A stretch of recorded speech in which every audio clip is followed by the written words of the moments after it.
There's a rumor floating around. Yeah, you're spending all your money and now you're going cheap on us. Dalton and Spenny are naked on their dirt bikes. He doesn't like Dalton. Yeah, he just said he hates Dalton. Yeah, he does not like Said Dalton. a lot of bad words about him. Boy, did she give Gavin a piece of her mind. I'm engaged, guys. Oh, yeah!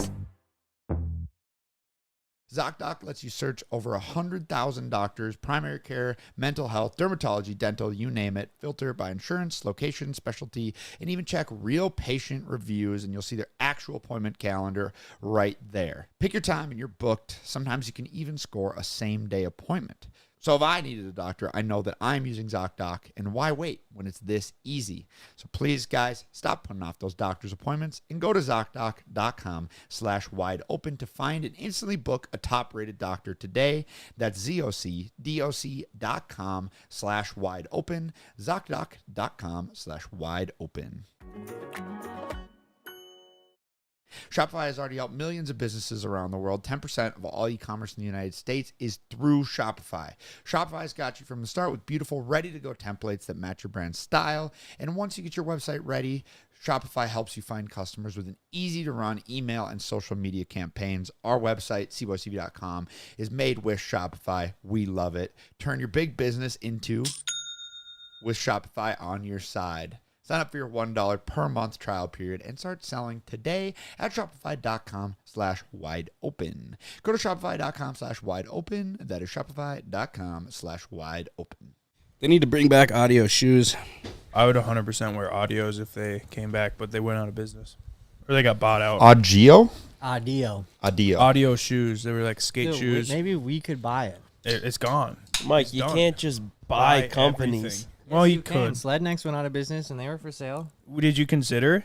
Yeah. How much do you think Slednex was worth? They were much selling do for I think- $1 million. How much I That do was I it? think it was worth? Probably so. less than $1 million, but Yeah, it's definitely worth less than $1 million, but They sold for $1 million. they think didn't sell, so. did they?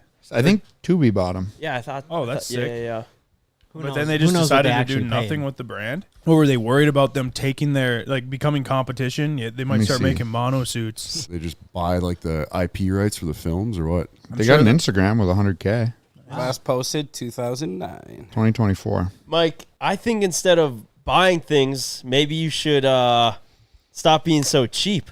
There's a rumor floating around. Yeah, you're spending all your money and now you're going cheap on us. It's not right, Mike. I could agree with that statement, potentially. Rumor has it that you're not having an open bar at your wedding. For me to do an open bar, like full open bar through Spanky's, like I saw their prices. Like, why are we doing like $8 for a vodka drink? You know, like. So they charge you Can't- full retail Yeah, on I'm those like, suckers, can't huh? we? Yeah. And I was like, where's the happy medium? Like, Yeah. can So how much was that going to cost? thousands and Well, thousands. obviously thousands, but like more than 5,000? I don't know. I hit up two-turn Tonys, so there'll be like unlimited two-turn Tonys. Oh, that's let's so go. lit. We're to, good then. To me, that's How do like, they feel about that? How to who? The people catering your That's wedding. what I thought was funny. So I was like, how does that work? And then they're just like, oh, yeah, whatever you bring is free game. I'm Oh, like, sick. so I could just show up with a bunch of Crown bottles and Grey Goose bottle, you know, like, Yeah. Yeah, you just need some bartenders. I would just do that then. yeah. You So could literally go to the liquor store and just buy a couple cases That's of actually Crown, the cases of wedding- I wine. can help you booze shop if you'd like. the weddings that I've been to where there's just a counter full of like ice and booze, that's my preferred. Like if you can make your own drink as stiff or as not as stiff, and you're never like, who do I tip here or how much do I tip since the drinks are free or whatever. But yeah, I got like unlimited Tonys. That's actually lit. And Let's go. I might have a lead on. I'm gonna throw back and bring some Doc X. That would be pretty legendary too. It expired? Actually. It's gotta be. Shouldn't It had be. to have. They quit There's making no that way they're shit still like making it. 5 years ago. Are you sure? What? That's not a true I'm pretty statement. sure they still sell it. They I saw still a sell vending it. machine I at the still hospital. see It's just a Instagram posts. Wisconsin drink like it always has been. Really? Yeah. Oh. So Mike's wedding is Yeah. sponsored by Doc X. So Sydney and I's Sydney's favorite, walking down with a big X on her dress. On her dress. That's Sydney and I's favorite pop is Dr. Pepper. So then I was just like talking to Doc buddy Zach, and I was like, "Could I have some for the wedding?" And he's like, "Yeah." That's actually pretty lit. Yeah. When I heard you weren't doing an open bar at first, it gave the like gut reaction like, oh, that's weird. Mike's cheaping out. But then I thought about it and neither of you guys drink. So So I'm like, okay. Like, it's one thing if like you were gonna partake in the open bar, but the open either bar was way, literally just for the guests. I think it's a shame. I just kind of was like in a weird position. I was like, so for me to do an open bar, it would be like, let's say $5,000+, or if I didn't have the Tonys, it'd be a way different story. Maybe I still could get some kegs. You wouldn't pay $5,000 for a guest to have an open bar? I mean, if it was $5,000? Maybe. Dude, I am just absolutely shelling money out. Oh, yeah, it's a wedding. Yeah, I've been watching you the last pretty much 5-6 years. Just shelling. You're glad you bought those cars a couple months ago, huh? Yes. It's a good thing you bought them because it probably would have never happened. Are all the parts bought for the Subaru? Yeah, for the most part. Yeah, I got one big ECU purchase I got to do here. I mean, the two-turn Tony, that's a really good save. Shout out to them, dude. They were like, yeah, we got you. That coming in clutch. But, I mean, I got to say, at my wedding, there will definitely be an open bar. Speaking of, congrats! Yeah! Let's go. Yep, I'm engaged, guys. I got engaged on about 5 days ago. So 5 days of engagement. How 5 is it? Is it days. different? I was a big advocate that it wouldn't be different because Alex and I had been dating for 6 years.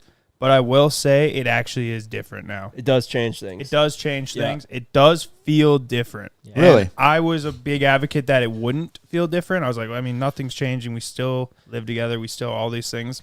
But it does feel different. You look at things differently now that you're like... You do, but I'd say I just feel like a little bit more connected. Yeah, congrats. Yeah, it was pretty exciting. So And you pulled it off? Yeah. Dalton was hidden in a ghillie suit as usual? Dalton, the freaking warrior... soldier, Literally. whatever you want to call him. It was hot out too, wasn't it? Yeah, I was sweating. Dalton was really sweating. So you got him in the ghillie suit? Yeah, he was gillied up. He was in the woods. The neighbor sent me a picture So funny. of him like gillied up. Like, hey, but there's so much weird stuff that goes on over there. It's not that far fetched, So they're just used to it. They were probably like, "Oh, damn, dude, CJ's really popular now. He's got He's paparazzi." Yeah. Sitting there. But he sent me a picture. Dalton posted up. We'll pop it up on the screen.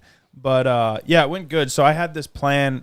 It was initially I was going to get a dog. I had this dog all set up. Damn. And it was going to be delivered from Florida. It was like an English bulldog. And we've always wanted an English bulldog. I was going to get this dog. He was going to probably poop in the yard, and then I was going to do it there. And Dalton would have been there filming. Yeah, he was going to have the dog eat the ring. Wait for him to poop. I don't know.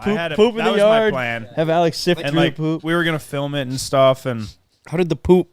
well, I just figured it'd be like I would get her out in the yard he doesn't need to poop, but I'd be, oh my God, look at this poop, Al. You better double check it. Now that you It say looks this, a it's little probably runny. good you didn't go Looks that a little route. runny. Like, you think he's getting ate something weird? I don't know. Nothing But, says love like sifting through your dog's shit. Yeah, well, it wouldn't be poop. It'd just be me on it. No, you should have Hit had it with the the dog ring. eat the ring, and then you could have Oh gotten my it God, out of the poop. That'd have been and then, savage. Yeah, so basically end up pulling out on that just because a dog is so much work, and I don't know who would have taken care of it because I'm always gone and she works. Smart. She I think works you made pretty the right far. decision. I Yeah, know. it I was feel smart. it is bummer because I was a sick dog. But anyway, so then I pulled an audible, and I was a little bit more freed up because I wasn't tied up to having to do it with this dog and making a video segment out of it too. Which she actually said after I pulled out on the dog, she was like, "Just don't film it for a video." And I was like, "Okay, yeah, I would never." So anyway, she was getting after me because there was some sticks and stuff in the yard, and she was like, "Hey, you should pick those up. You should pick those up." There's some weeds growing. Good Pluck old-fashioned those pickup weeds. sticks. And then I just kept putting it off for 3 days, which is unlike me. And then till that Thursday when I was planning on doing it. So I had Dalton all stanced up in the woods. I went and picked up the sticks and the weeds, and I dropped my keys. And we had it set up where we were gonna go out to dinner with her family, so that way she'd get ready. So it comes time to get going. She gets all ready for the first time ever. She's ready 30 minutes in advance. oh man. Yeah, which never really happened. Sorry, Alex, but it just never really happened. She's like, "Let's go over to my parents. We can all ride together." I was like, "Oh man, my stomach! I'm not feeling that good." So you were the one pooping, not the dog. So then I just went and sat in the bathroom. I didn't even have to shit or anything. I just literally just sat there on the toilet, scrolled on my phone for 20 minutes because I was waiting for Dalton to get there and get situated. Then he was finally situated. So then I went out. All right, let's go get in the truck. Oh, my keys are gone. I must have dropped them when I was picking up sticks. That was a huge part of your plan, was dropping the keys in Yeah. the yard. Can't leave without them. I just was curious, did she just hit you with a, let's just take my car? No, she Okay, didn't. I was that's just good. like, I was like really frantic. I was like, we need to find them. I don't want to lose these. So then I get in the yard and it's like 92 degrees out. And I knew exactly where I had to do it, but I'm like kicking around and she's standing on the concrete. I'm like, hey, like, come help me look, you know, like we need to go. I need 2 people sifting through this. And she's like, it's hot. I'm going to start sweating. And then she's like, dirty no. too. I don't want to get dirty. Like, she's like, I and just then got ready for dinner. I'm like, Yeah. well, just help me out. Just help me out. So then she finally gets over there. And then I just hit her with it and it went super smooth. Did you black out? A little bit, yeah. Did you say everything that you wanted to say, or did I you think so. miss some shit? I might have went a little short, but I hit most of the points. Definitely did black out. I wasn't really nervous. I was just excited flat out the whole day of and leading up to it. But then And right before it's right before it was a little nerve get a wracking. little shaky. But I was nervous like a few days prior just because I was trying to line up all the details. Yeah. It's not necessarily nervous about what she's gonna say. It's nervous about making it go right. Yeah, and I there's just- so many moving parts of Yeah. like making sure it goes. I just wanted it to go right and like her to be genuinely surprised, and she was. She was not expecting it at all, which is exactly what I wanted. Yeah. And went perfect. Then I just had the Sprinter van pick us up, picked up her family, went out to dinner, and then went home. It was pretty chill. And then everyone came over for the 4th of July, except my cheap-ass cousin bought a cheap bottle of champagne. And he even knew it was wrong. He was like, right away, he's like, I'm sorry, I got the cheap. I don't know why I fucking what was did it, this. $8.95? Just got the cheap champagne. Cheap No, bottle. dude. Okay, so like, Cheap cousin. Yeah, he even said Whenever- it, though, right when- away. He's like, I'm Well, sorry. that's what this it- is- Bro, I don't know dead why. ass. No. Champagne intrigues me because it can cost like, you know, like I guess it's like wine. It all sucks ass, but $250 or literally $5. So whenever we have a big moment, like when we hit 1 million subscribers, we got this bottle of Dom. When we got our boat from U Motors, we bought the owner of U Motors and the general manager a First- bottle of Dom. Our first milestone in sales, I remember that. Yep, first $1 million, bottle of Dom, right? And then you write on it like first $1 million, first million subs, whatever the moment is. And it like a bottle of Dom is like a $450 bottle of champagne. The champagne tastes the exact same, but it's what the bottle represents, which is just cool because then you just put it on the shelf and it's just like a piece of memorabilia, right? Well, I go to the liquor store, right, with like full intentions on buying it. And then I'm standing there with Greta and she doesn't quite think the same way that I do of like, you know, recklessly spending money for a good bit. Yeah, a good bit. And she was like, oh, just get this then. And she got like the $100 bottle of like, Oh, that's not cheap. yeah, But but I it, mean, it's no Dom. It's not that, right? And I was like, you know, I was, oh, okay, yeah, got that. And then I was in the line, and I literally look at Greta, and I go, I'm such a cheap piece of shit. And she's like, what are you talking about? I was like, I'm such a fucking terrible cousin. I'm buying a $100 bottle of champagne when I should be buying that. And then I was It's telling her not like even- all the occasions. I was like, we bought it for this, we bought it for that. That's what I it bought is. this It's not person, the that. money. It's just the fact that we've set the precedent of What- this is what what we it always get. yeah, yeah. This is what we always get. And then it was like, oh, this time is not worth that. And then she was This like, time's not worth I think they'll still appreciate it. And I go, Man, so you were at the liquor store and you second guessed He it. knew. Yeah, He knew. I Right knew. when Wow. right when he took it I out would- to me, he was dude. like, I'm sorry, I Wow. cheaped out. yeah, This is- it was bad. Like you It didn't was turn bad. back in the liquor Yeah, store right because there. Greta Just- might be upset. We were running late. It was like a shit ton of people there. It was Ah, a long true. line, and I was just like, fuck it, I'm a piece of shit. I'm gonna cheap out and do this. if anything, the bottles of Dom are the most convenient thing you can buy at the liquor store because it's right behind the counter too. Well, don't worry, guys, because I didn't expect anyone to get it for me, so I just went and bought one myself. I brought my own champagne Yep. too. And then I popped that Not bitch, dumb. wasted half of it just by spraying it, and that was that. But It was pretty lit. That actually reminds me when I was kind of a part of the like after party for Micah's proposal. I went to the store to buy meat for burgers and Somebody say burgers? burgers. And I just was an idiot and I was looking at the meat and I was like, do I get the lean beef? Do I get the non-lean beef? But for burgers, you're supposed to get the meat with more fat because Yeah. it sticks together and it tastes good. I got the lean meat and the burgers were dry. You ruined the party. I remember that. Yeah, do you remember how everyone upset had I a was? terrible time? what's up after with these that. burgers? Yeah. No, but Everything else is I great, remember but these biting burgers. into it and I go, fuck, I bought the wrong burgers. And then I was like all bummed out of myself for it, but he No. never knew until now. It's all good. I'm happy Ben did that. It made it funny. It was funny. I'll tell you what, I won't make that mistake again. In the back of my head, I thought maybe one of the other boys bought one. I was like, Ken maybe bought one. Showed up. Ken, what'd you buy him? Oh, I just gave him a firm handshake. Ken Alex, didn't too. even I walked out the door, said, "Hey, congratulations, guys!" And He didn't even shake my hand. He He just said walked congrats. out the door. You just set it to the Ring doorbell as When he left. destroyed the toilet.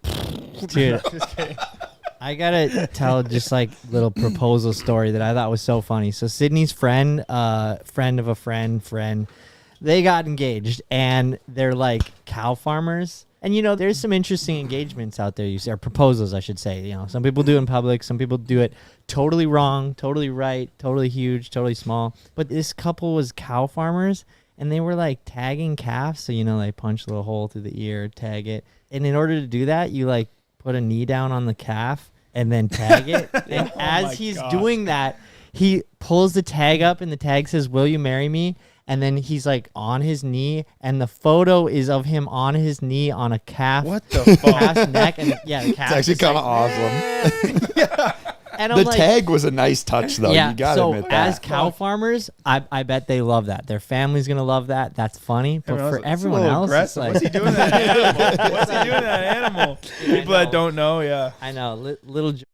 If you ask God me. damn it! I was gonna say it, but then I figured you can't. Jiminy. So here's something funny that happened the next. So then we celebrate on 4th of July. Hardy fellas, like we talk about in this podcast, if you guys need stitches, you have to go to the doctor. But if you have a nagging cold or another ailment that doesn't require the emergency room, ZocDoc is a game changer, because ZocDoc is a free app and website where you can search and compare high-quality in-network doctors and click to instantly book an appointment with them online. I really do mean instantly. No more endless hold music or waiting weeks for an available appointment. ZocDoc lets you search over 100,000 doctors, primary care, mental health, dermatology, dental, you name it. Filter by insurance, location, specialty, and even check real patient reviews, and you'll see their actual appointment calendar right there. Pick your time and you're booked. Sometimes you can even score a same-day appointment. So if I needed a doctor, I know that I'm using ZocDoc, and why wait when it's this easy? So please, guys, stop putting off those doctor's appointments and go to ZocDoc.com/wide-open to find and instantly book a top-rated doctor today. That's ZocDoc.com/wide-open, ZocDoc.com/wide-open. When we were young, we used to dream of being anything, like an astronaut or the president or a prince or princess. But as you get older, dreams change, and you focus less on running the world and more on how you can take your skills and ideas and turn them into something that's real. So instead of dreaming of going to space or owning your own castle, maybe you could start dreaming of owning your own business. You'll need a website, a payment system, a logo, and a way to advertise to new customers. It all can honestly be pretty overwhelming and confusing, but thankfully that is where today's sponsor, Shopify, comes in. And please never let anyone tell you that your dream is too big, especially because Shopify is here to help make it happen. Shopify has already helped millions of businesses around the world. 10% of all e-commerce in the United States is through Shopify. Shopify's got you from the start with beautiful, ready-to-go templates that match your brand style. And once you get your website ready, Shopify helps you find customers with an easy-to-run email and social media campaigns. Our website, CboysTV.com, is made with Shopify. We love it. Turn your big business into with Shopify on your side. Sign up for your $1 per month trial period and start selling today at Shopify.com/wide-open. Go to Shopify.com/wide-open. That is Shopify.com/wide-open. Everyone goes home. That Saturday, we go see my family because we haven't like seen them in person yet. And we pull up and, you know, eat breakfast and all this. And my mom's side of the family comes over. So everyone's there and she's like, let's take a picture. So we all go outside and we're on the deck. And we're like lined up to take this picture. And my brother goes, what are those? And everyone looks down and there's a pair of women's underwear on the deck. Woman's under like you know, like kind of like not necessarily super lingerie, but in between. It's a thong. Not what They were Micah had in his cheeky. drawer. And I'm Yeah, like, no, what the fuck? Like, where did those come from? And I'm thinking like I'm even confused. Alex goes, oh my God, picks them up. Turns out they were in her pant leg from doing laundry, but it fell out when she Right was before walking. Yeah, pictures. because like laundry was in her pants and then it must have fallen out. And then it was pretty funny or whatever. So then we get in the car and she starts telling me this story. She goes, oh my God, just was telling me last week that happened to her at church. I go, holy shit, that happened to her walking down at church? But yeah, I mean, so it happens a lot, but it was super funny. Yeah, you could drop a dryer sheet out, but instead you drop a. Yeah, I mean, well, they're just like small, you know, like Yeah. they just gets crumpled up. But so you guys kind of celebrated on the 4th? It go good? Yeah, you wouldn't Wasn't know, there? Ryan. Didn't show up. You know, Yeah, it's you're- those you're- people that actually like celebrating our independence. I do with Everyone my was Yeah, family. Ryan. We're proud of our country. No, that's what we celebrated independence, but we shamefully did not celebrate CJ's engagement. Yeah. I shot Nikki in the neck with a Roman candle. On purpose or independent. accident? Nope, accident. How do you burned her manage that? dress? How do you manage that? Well, I was actually Yeah. shooting Roman candles at You the had to be- kids okay, that were okay. fishing at the end of the dock. So I, 'cause I figured if it went bad enough, they just jump in the lake. So I set the Roman candle on the dock, and I was holding it with my foot.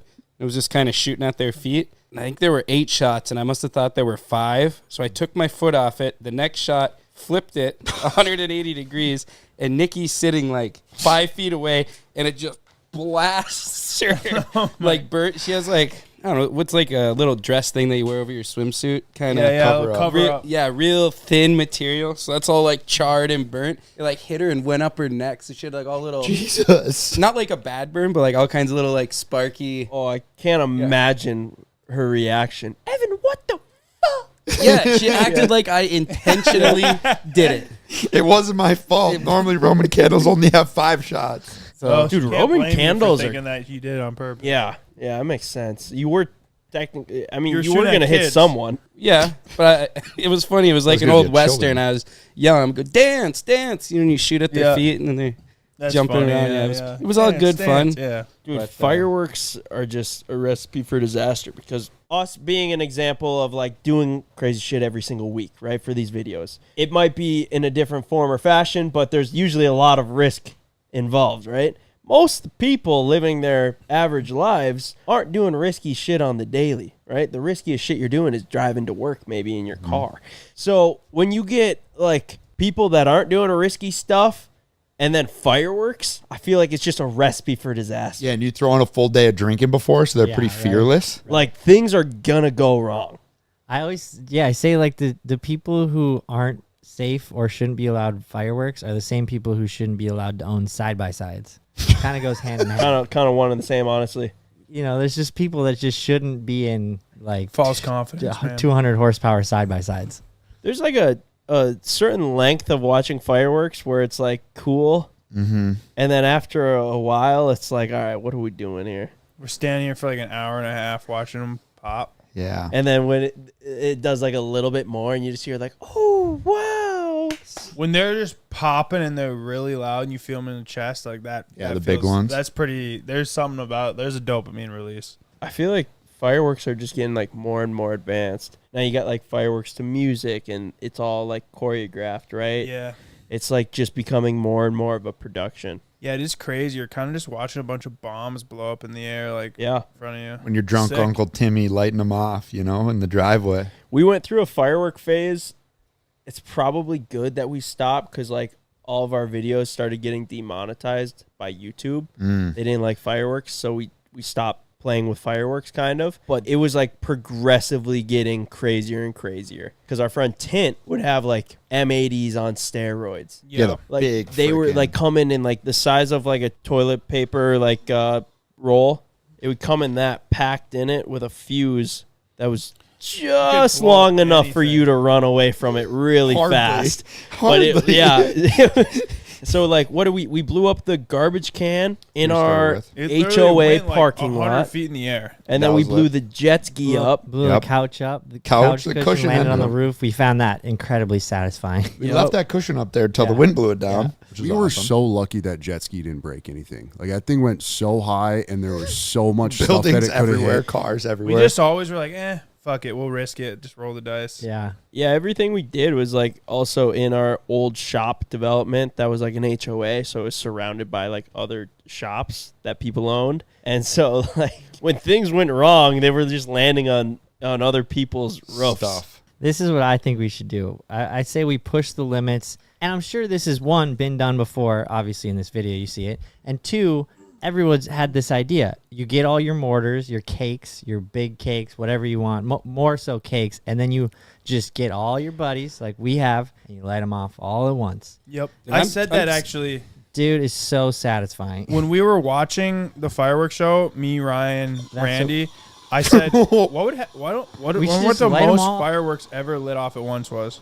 Okay, that factory was in sick. China caught fire. A lot went Yeah, off at yeah. once. Oh yeah. That was like a full blown like Explosion. frickin' gas explosion. I want to Like, do that is lit. Yeah, Do the M80 in the that- toilet. See, that is sick. It's like, why waste everyone's time? Yeah. Of like, all right, at the end, there's gonna be this huge payoff, and that's what you're waiting for. Well, you might as well just Give 'em do the it right payoff. away. Give them the That's what payoff. I thought. And Gavin's theory. The city of San Diego show just blew off all Okay. their fireworks at once. So they So that's what it actually, would look like. yep. So they actually did that and probably set a record. it's in like the process. daylight. Not intentionally, No, but not they did intentionally. But yeah, look at that. You can't even see anything. yeah, so there's definitely a sweet spot. Yeah, exactly. For my dad to experience, we went to a fireworks show that was like plenty long, and he was like, "Oh, okay, I get it now." Like, it's only fun for so long when you're watching. When you're lighting them off, you can pretty much just do it all night. It's pretty fun. Right. But when you're the one watching, I think I'm gonna have fireworks at my wedding, and I want to do it big, very short, and I'm gonna have you guys doing it. ooh, That'd be lit. I I'd would love to. love to. Heaven's like, hell yeah, you hear about Evan's my gonna aim it towards the crowd. Oops, Dance. accidentally tipped it over. I thought they were gonna dance. Just gonna spice it up a little bit. I think we have some extras left over. I don't know if I your know. venue I allows, wasn't gonna but say it. I was like, I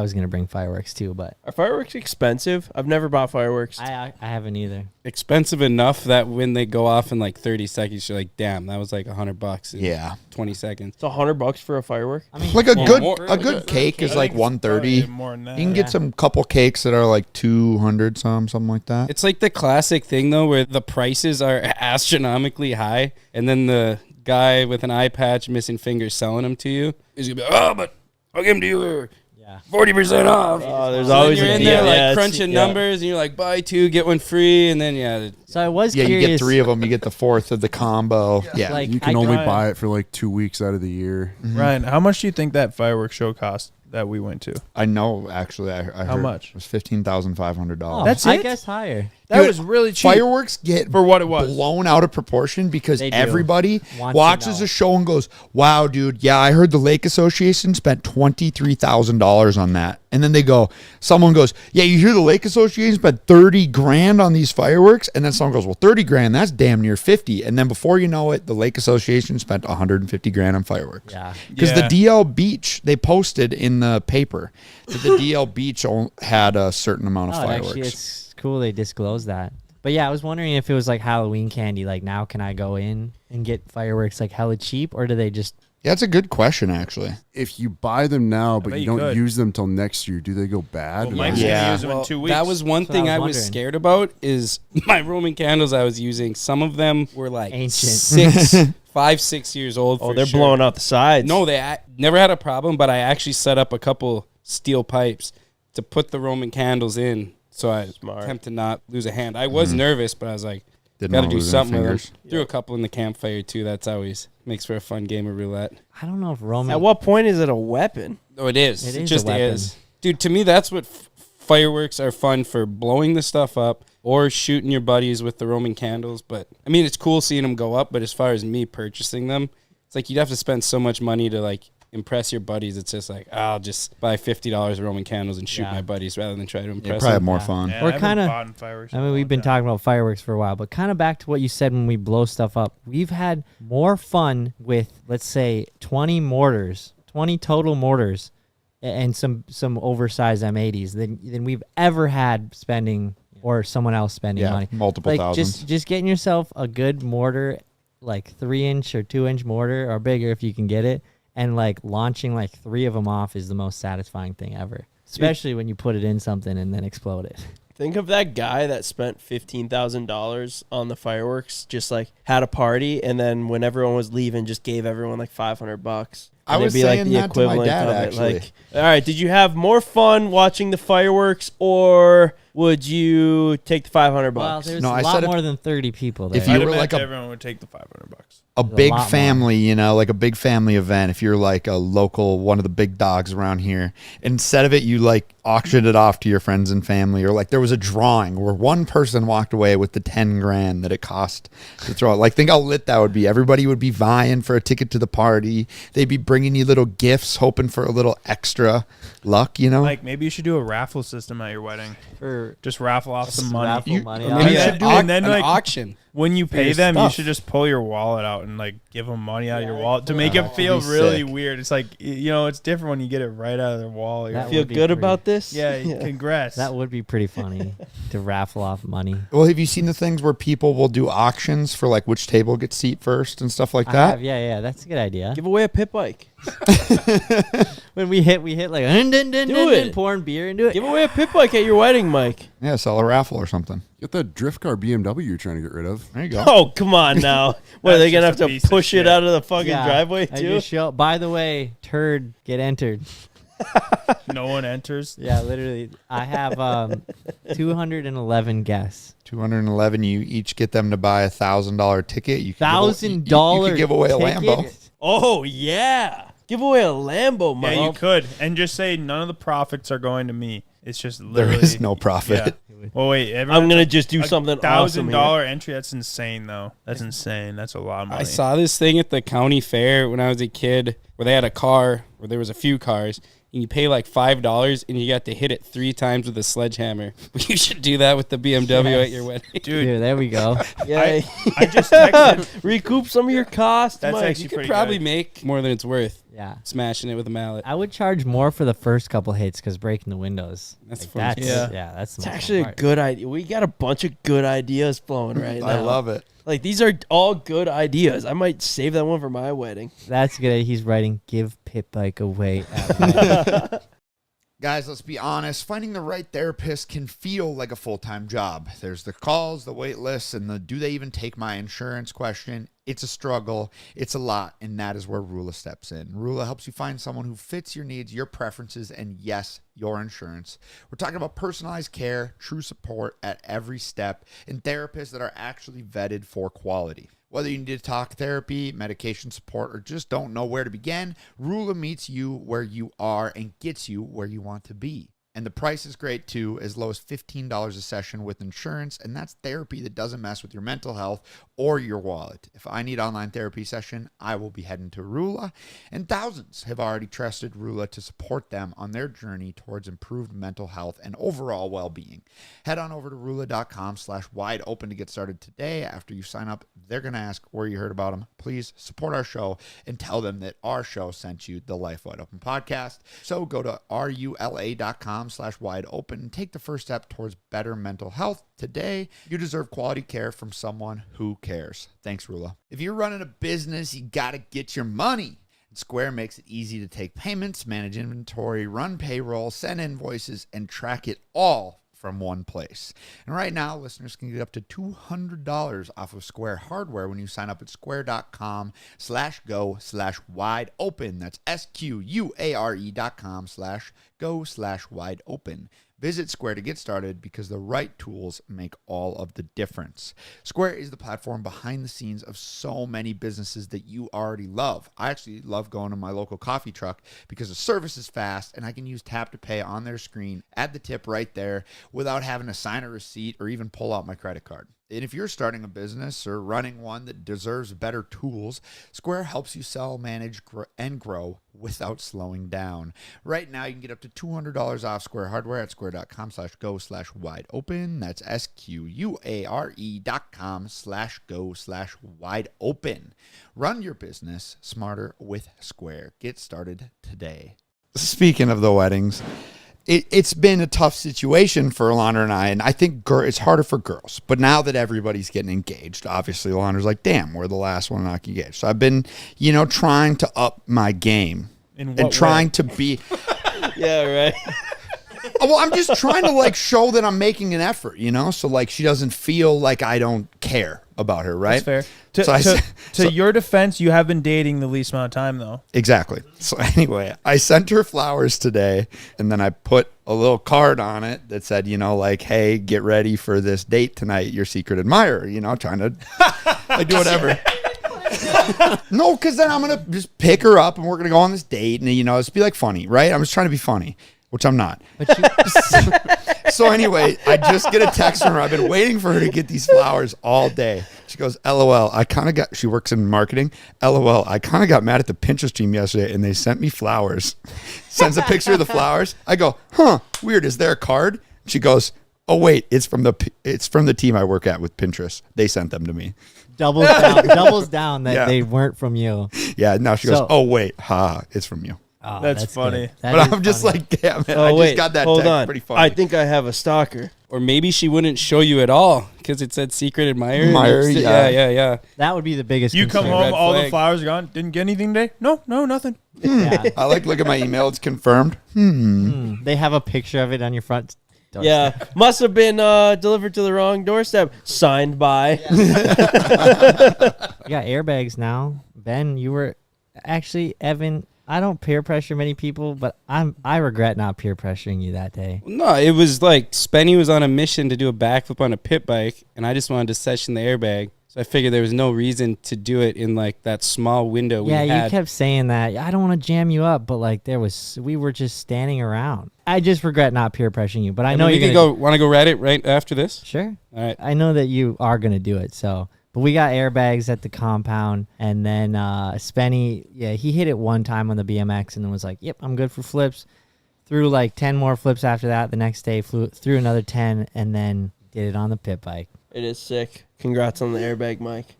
Thanks, bro. And then I did a backflip on a BMX. Nothing to write home about, but Still sick. I've never been upside down successfully besides in the pond that one time. So it's just fun. And I said this in the video too, like it opens up a lot of possibilities for what you can do and what you like hopefully can learn. And it also does open up a lot of possibilities to get hurt. Because like without the airbag, you wouldn't be upside down really at all. The airbag is just. I still think it's a little bit of false security, honestly.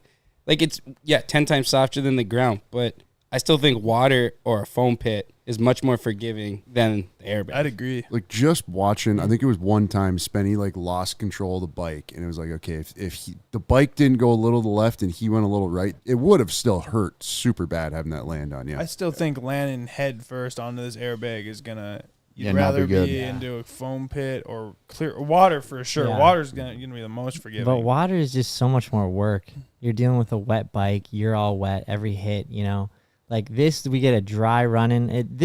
We dealt with, the bag was probably like, what, 125 degrees, baking in the sun. But The thing with the bag though is you have the square bag, but then you have the landing, so you can roll out and actually land it. yeah, You know? the landing airbag scares me more than anything. Because the big square one that we got, you just land in the middle of, and, you know, things can go wrong, but chilling. You just land in the middle of it. But the angled one, if you, like, happen to land on the top and bounce to the bottom, and this one's not even that big. Like, if you bounce from the top to the ground, Oh yeah. Yeah, it's Oh, gonna that be would bad. hurt. 'Cause what is it? 10 feet tall is the big one. yeah, and then the 8 other foot bag is 8 landing. foot. Yeah.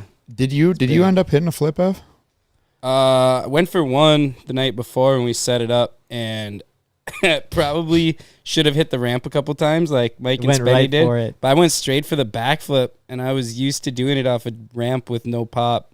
And this ramp is literally a quarter pipe, so I like You set just myself yeeted into. his bike. Dude, my bike went like 10 feet backwards. Well, Yeah. maybe not. Oh, whatever. Just Kind of like he didn't work like at all. flailed into the bag, and then we had enough time to go, oh, that's probably not good for the bike.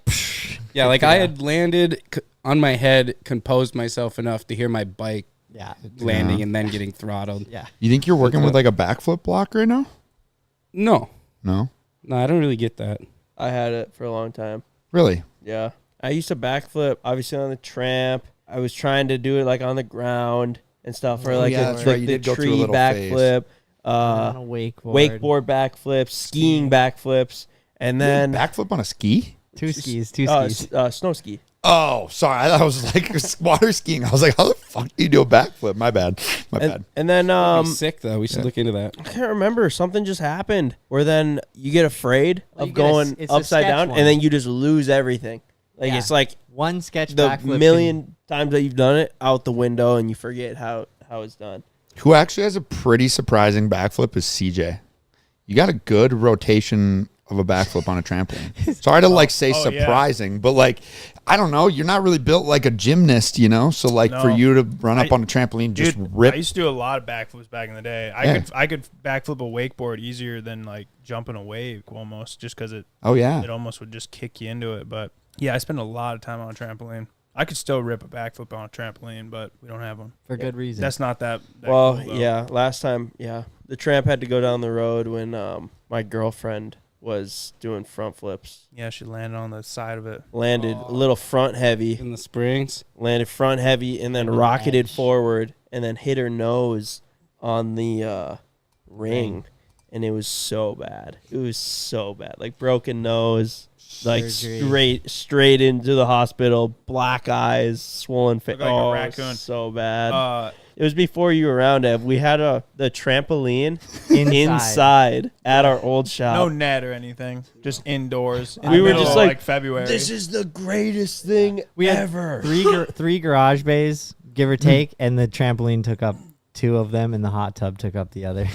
Yeah, That was a wild time in our old shop. Like when we had the tramp, though, it was the tramp and the hot tub inside, and we were just like, why did we not do this the second we moved in? I don't know. When I first started here, there was still a trampoline in the yard. back lawn, but That's the wind right. took it and tossed it up Shucked into the it. pine trees. It did, and we just left it there for like 3 months. It's just crumpled up. The most use I got was when I was dragging it 20 feet over so I could mow where it was sitting. We used it for.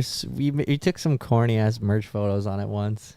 Dude, I watched a crazy YouTube video the other day. It was our buddy OG Shoffin that we met at Rednecks with Paychecks, and it was him progressively getting more and more drunk and trying to drive around this racetrack. Dude, Jake just hit me with that idea like 2 weeks ago, and this guy did it? Yeah.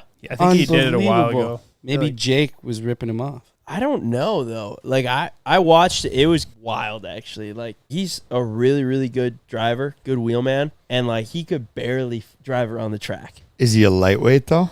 No, he drank, like, an insane amount. Was he drifting or just trying to like run a fast line? He was just trying to run a fast line. It sounds really fun. But he was, like, spinning out, like, almost drifting into the wall, like, ending up backwards on the track multiple times. Oh my gosh. Yeah. How hard would it be to Can't be find a drinking track and to driving. let you Dude, that's do what that? I was wondering. Like what track is letting this happen? That's awesome, actually, though. I don't know if it's like a European thing that they're just more laxed over there, but or if there's like dollars talk. yeah, I mean, I'd imagine either way you got to rent it out, but still. So how'd it go? Like, what happened to him? What'd he do? Oh, like he just got hammered at the end, and like he could literally barely drive around the track. He got Was someone hammered. riding with him? Because that would be Yeah. the terrifying Yeah, part. someone was riding with cameraman. him, Filming. and he was like, "I am never hopping in a car with you again." I guess if you're that hammered. Yeah, if you're Yeah, he got wasted, and then someone literally did hand him the keys. That's actually cool to see because normally, like when they do the drinking and driving simulators, it's like, the goggles with Vaseline on them or like a mirror in it so you can't really see. But that is like true, a solid driver showing how much you just like can't control the car. I was pretty surprised too that like YouTube would, I guess, like let that be.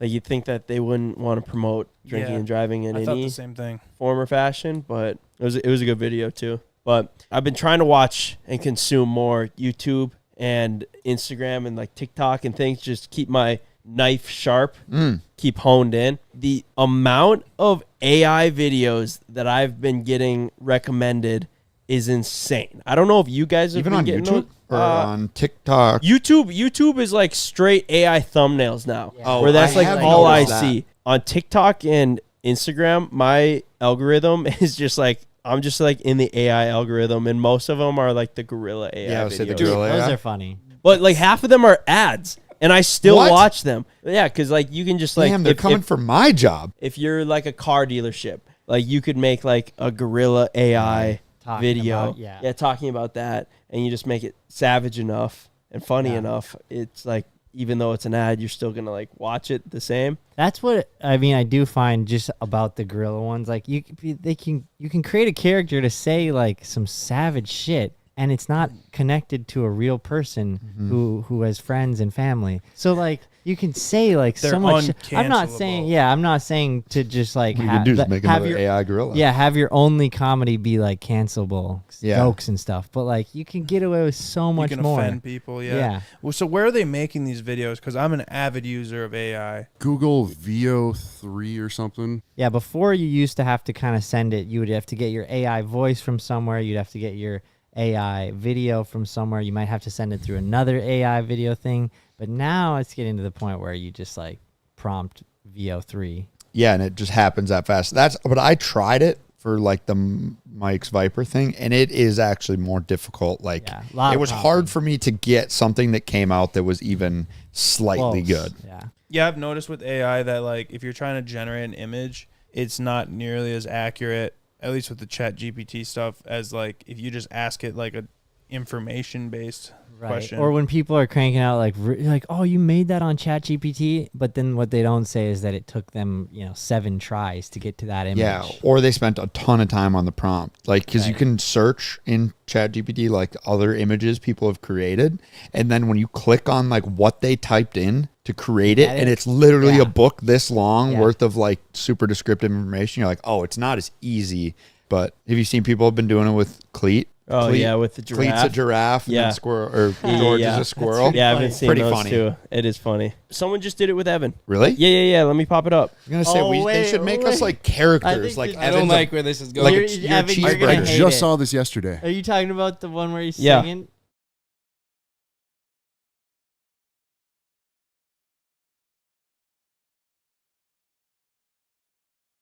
Wait, so this is AI? I swear I saw him do this right after the cake smash. What the fuck? I don't even know if I hate it. It's really stupid. Do you know what that song's from? No. Willy Wonka. In the chocolate factory. Maybe I didn't hear it right. Me and Mike, good little pull tab run last night. Yeah, it was quality time. Went into Zorba's with one goal to play pull tabs with Evan. Walked out with $340 richer. Wow. Pulled I two can't 500s. say that me and Evan have the same success. It was like, that's how you want it to go. But it was weird. We just were like, should we put our, little bit of that winnings in this and then the next winnings in that? There's not much to it, but we were just like freaking dapping it up. We're like, this is going extremely well for us. Did you guys see the video of the General Lee jumping that fountain? Yes. Yeah, in that's that crazy. town. Flat? Yeah, to flat. The camera guy well, was seconds yeah, away from getting that- hit. Oh yeah, that too. He actually really was close. The But camera guy must be related to Dalton. He loves being seconds away from. dude, the amount of General Lees they're Dodge Chargers, right? That have been jumped to flat is a lot of them. That one was like some other kind of car, just in a body kit, but like then it that's was how very it's getting close. to be. Either Like, way, that's gotta hurt. And then look at the camera guy. He's like, oh fuck. Oh, Dude, he barely. To be fair, he could have left his camera and got out of the way fast. dude, look how quick that guy in the jean shorts is running. it is a slam, dude. Yeah, it was a hard jump. How did they get this dude. pass with the city? I feel like Evan could handle that. Oh yeah, Ev could eat that. Yeah, Actually, looks like a downhill landing from this angle. but also the guy in the car is probably like, "Yep, I've done this, 39 times." So they installed that fountain and this to celebrate they did that? I think it was like some What kind makes of. you assume that?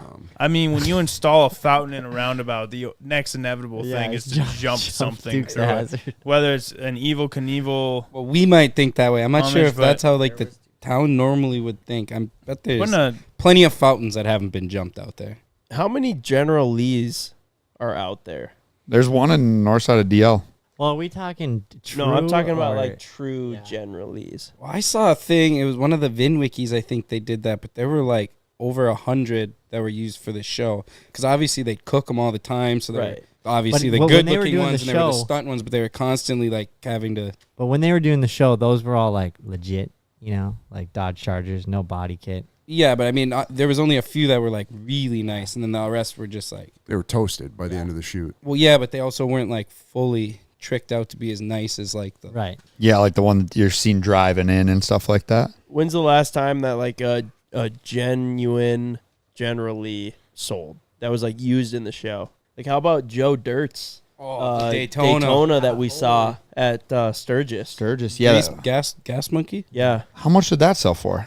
400, Oh my gosh. 300 No, something. I think it was like I thought it was more than that. I thought it was right around $500,000. Yeah, Like, that's that a was $500,000 car. 500. So only 17 of the General Lees that were used in the shoot are still like in existence. That's pretty And cool. The most recent article I can see, one came up for auction in 2018, but I can't find a price. And it Oh, was 225,000. Oh, Dang. a Was steal compared to the Joe Dirt at 330K. But also 225,000 for something that there are 17 of. It's pretty good. There's only one Joe Dirt rig. Oh. I So don't know. hold on, that one wasn't destroyed or it was never jumped? Like the 17 cars like survived, like they weren't totaled in the shoot. Like they made it out just fine. And how many afterwards. did they total? Between 250 and 350 cars were. Oh, more than I There's thought. a few different numbers, but yeah, Destroyed. used in production. So Holy. only 17 are still in existence. Wow. They had a worse ratio than we do. Fast and Furious. Yeah, They but like beat them. how many years did the show run? It was like a series, and like every episode had at least Had a jump. send. Yeah. Did they have like one main stuntman? Like who was doing these jumps? Fuck, that would be my dream I'm sure job. they had so many. That That would be your dream. you job? are living. well, No yeah, fame, no anything, just but they're- doing the jump. Yeah, I don't know. The guy was probably just chilling the whole time, drinking a couple beers. All right, time to jump the abandoned bridge. just Hey, send it. we're walk up. we're gonna film episode 6's jump today too. If you want to knock that out, yeah, a couple more. Can I have beers. twice as many beers? Our buddy was getting a rope out from our boat at the sandbar the other day and sliced his hand open, and CJ had to bring him to the ER. Yeah, that was on the 4th of July. Because what was like the prop was just that sharp, or he was. CJ revved it up, right? Oh, yeah. You pull and I'll spin the Yeah. prop. And Yeah. No, basically it was just so wavy. We had 3 anchors and the boat was shifting back and forth, and it must have somehow shifted over enough to then just lightly loop the anchor underneath it. And there was so much going on. I didn't pull that anchor up, so I also don't know who did. So they might have pulled it the wrong way, which then even looped it more, or could have originally looped it. But then there was literally like 6 drunk dudes fighting over who gets to hold the rope, like literally. And then I just come to the back of the boat, hey, just one person. What? I said it literally 7 times when they were just fighting over the rope. And then they're all like swimming under. One guy smacks his fucking nose on the, I don't know, something down there. He comes up bleeding. Oh my gosh. And then he said that he was undoing it, and then someone pulled the rope tight, and then it basically shoved his hand up into the prop. Oh my And that's how he gosh. cut it then, because he cut it up here. So someone pulled on it. Yeah. Like like it was literally like zombies, just like. And I'm Yeah, it was just. bad. I'm Just relatively sober, sitting here like, yeah, trying to get a hold of everyone, but also like keep it. It was just, standard stuff. But yeah, then I brought him to the hospital after he bled for 5 hours at the house. Your fiance put a bandage on his hand, thought it was fine for like an hour, and then Bled through that. somebody finally looks at him. He's just got blood all over where he was sitting. It was Then we got him absolute another mess. one. Then we gave him a beach towel. He bled through that. Then after he got It's like like you a puddle have on the to- couch, it was like You're this like, big of a "Alright." puddle. Like, all right, we're taking it to the ER. Did he put up a pretty good fight? He did not want to go to the ER. I can imagine he Yeah. would. He's a pretty tough guy too, you know. He did not want to go to If the ER. But farm boy, Farmer, he ain't hunter, going to the he was ER. like, yeah, I don't need to go to the ER. I was like, bro, you're gonna bleed out at you're losing a fair amount of blood, and you're bleeding all over the house. So like, I don't know what you're gonna do. Like, I wish I had some super glue. I would have tried super gluing it. There was so much blood. I think 5. that we'll just push the super glue straight out. Yeah, Good, it was yeah. 5 stitches, so not too bad. But yeah, it was pretty fun. You guys ever done that? We super glued Cody's headshot once. When was that? He was rolling around on the hoverboard, and then he bonked his head on the hammer slogging table because he was crouched down like a little. oh yeah, Gremlin. back when we used to have hammer slogging in the shop. and he went backwards into Yeah. it, didn't he? He like zoomed backwards into it, cracked his head open, and we just super glued it. We were drunk. Did it work? It worked. It worked, and I've seen it work more than that's the only time I've done it to someone. But like it does work. What a scary place to be on 4th of July, though. Was it? The hospital, pretty yeah. busy? It was, Was it? packed. I So bet. like, I just basically brought them there, and I was like, this is either gonna be a quick thing, Or you'll or be it's here the gonna rest of the be night. you're gonna be here all night. They were there for like 5 hours. No, did you talk with them and you were able to go home? Yeah, they just told me like, go home. Like, even if it's gonna take 10 minutes, we're gonna just have someone pick us up. Oh, there you go. Because they both live in Deal. Yeah, so it worked out good. What do you think they did when he was sitting there, like bleeding out? Like when you're at the ER and you're waiting for 5 hours. Well, You if think it was they- us. We just made jokes and laughed. Yeah, I was like, we Yeah, just- I mean, we've been in that situation No, but many you, a do they times. do they come out and like stop it from bleeding? I don't know. It Uh, wasn't that bad. in my experience, I was in that exact situation, and they were icing me out there. Like, I'm filling out like paperwork, and I'm holding a towel. I'm bleeding out my forearm, which ended up being like a 6-stitch wound, and I had a towel on it. And after over an hour goes by, the secretary kind of like peeks over her desk and like realized how bad it was bleeding, and then they like rushed it along. But maybe there is some level, and they deemed that I wasn't like needing immediate attention. I was just sitting there chilling, and then So they if didn't you do go anything. in there, make sure you're bleeding. Yeah, You just I walk mean, in but there yeah. just bleeding out. onto the floor and shit. Then they'll take you right back. Yeah, but they didn't leave like offer a towel. Leave or your arm nothing. on the table when you're filling it out. Yeah, It's a little puddle. Yeah, that's what happened when I went in for my appendix, and like they didn't know exactly what was going on, so you go in for a CT scan for them to look and see if your appendix is like inflamed. And as soon as I got in there, before they brought me back for the CT scan, like sirens were going off and like doors were slamming, and I was like, oh, this doesn't sound good. Hopefully the same I'm for in me. so much fucking pain right now. And they like, after like all these, doors start slamming, nurse comes in and was like, oh, we just had an accident that we got to tend to, so we'll be in like when we can. And I think I was in the room waiting for him for 4 hours. Oh. Or something. Obviously someone needed more help than you. Yeah, exactly. They did. And they brought me in after like 4 hours of waiting in this room, scanned my appendix, and then they rushed me into surgery like 3 minutes later because they were like, your appendix is about to burst. We have to do it immediately. Like every minute that goes by is like it could burst. And then they like sent me into surgery, and I was like, oh, thank God it didn't burst. Otherwise, I would have been really pissed waiting in the I'm sitting in the fucking lobby. What would have happened? No, if it it's just really bad, isn't it? No, Even you get a more really, pain. really bad infection because it's basically like your appendix whole is like inside. holding all this, Infection. Infection, infection. shrapnel It all over. breaks out on your insides, and they have to like drain it, and it's pretty gnarly. Let's change the Good. subject. All right. Getting all woozy. Yeah, dude, I don't like the hospital, the doctors, and that whole situation freaks me out. I hate it. Internal stuff has always made me scared. It's just like serious, and sometimes you don't know what's going on, and then it's usually really bad when it happens, and I don't know. Yeah, it's not a good place to be. Shout out to all the nurses and doctors in the ER that have to deal with that stuff. It's like those nurses that were here for Gavin's big stunt. Yeah. Like, it's a good thing they were here. Yeah, they checked him over. Yeah. You watch the video and see how thoroughly they checked him they over. Yeah, checked him so, over like, good. You're good. He was smart. Gavin's always thinking. That's the thing about him, is he's thinking ahead.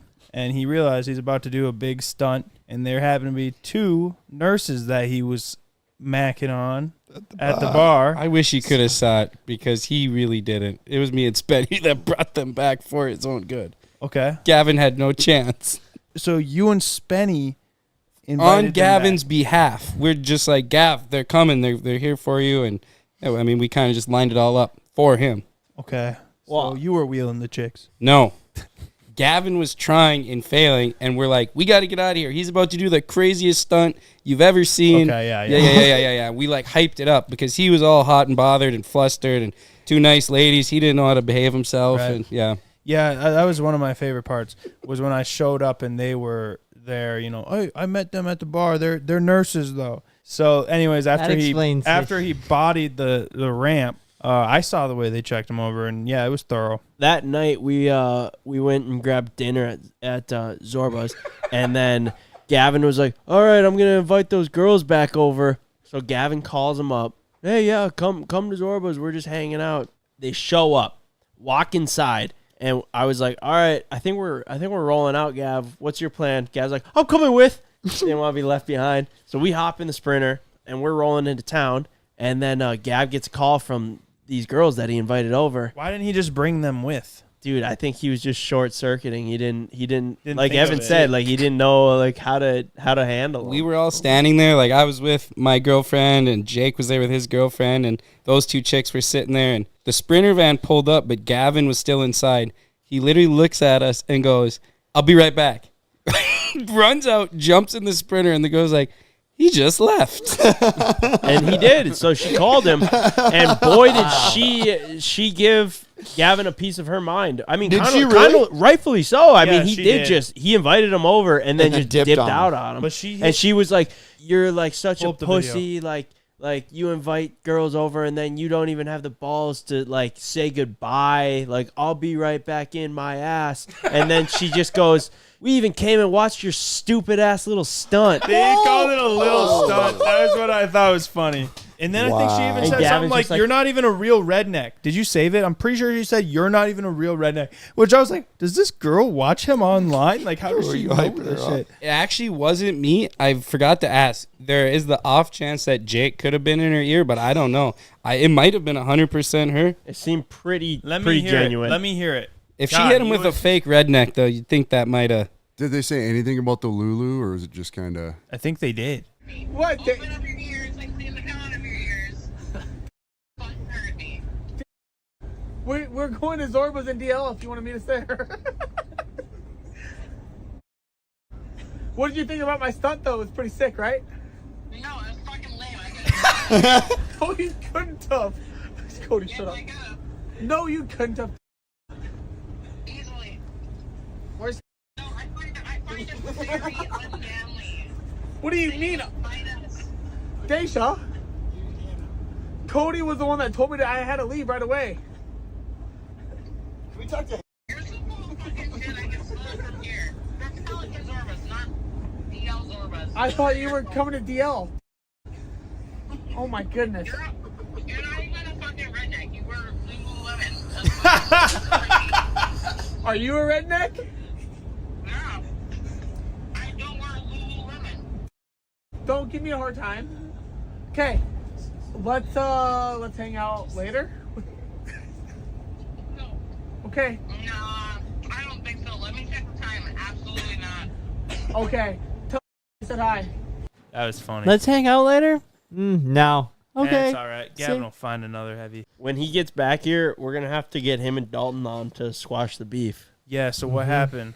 I don't know. Apparently they're beefing. Maybe they'll have So to yap Gavin about it. Gavin had a meltdown because Dalton shot a little roost on him.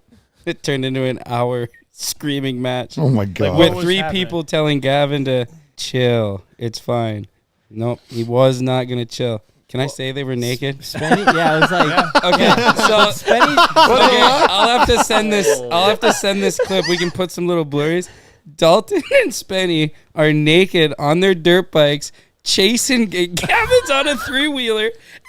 This is like over a minute long clip, and they're just chasing him around, trying to Why? spray him with mud. Why? Well, they wanted Gavin to get naked and hit the ramp. Also, they're hitting the what freestyle purpose, ramp though? naked. What the hell were you guys doing? Just for the out love there? of the game. What was the whole point of being naked though during all this? For Have you the ever- love of the game. I mean, because like it's just adding a little risk, like crashing on a dirt bike sucks, Yeah. but like do it So- naked. So those Even two worse. chasing Gavin around the field. Spenny told me that they cornered him eventually and then roosted the shit out of him. Yeah, he kept going, and he finally just ran himself into a corner. It was so priceless, like up against the old limo and the tabletops Yeah. here, and then a barbed wire fence. Like Yeah. he just boxed himself in. Just 2 naked Like a boys spraying cow. you with mud. Then what? What did he do? He was just pissed. Well, they sprayed him a little bit, and then just laughed and rode off and hit some more jumps. And I still thought everything was fine at this point. And then Gavin, I don't know why he focused in on Dalton so much, because Spenny was also doing the same thing. But Well, I yeah, think he likes Spenny. yeah, He doesn't like Dalton. yeah, he just said he hates Dalton. Yeah, he does not like Said a Dalton. lot of bad words about him. Like what? Like what? So he was actually pissed? I've never seen him actually. The only comparable time was when Dalton shit down his pipe. That was The exhaust pipe? What about when Yeah. you took the picture of him in the shower? at Okay, that yeah, Airbnb? or was- that one, yeah. That. So what did he say to him? He just literally just kept saying, Dalton's a piece of shit. I hate you.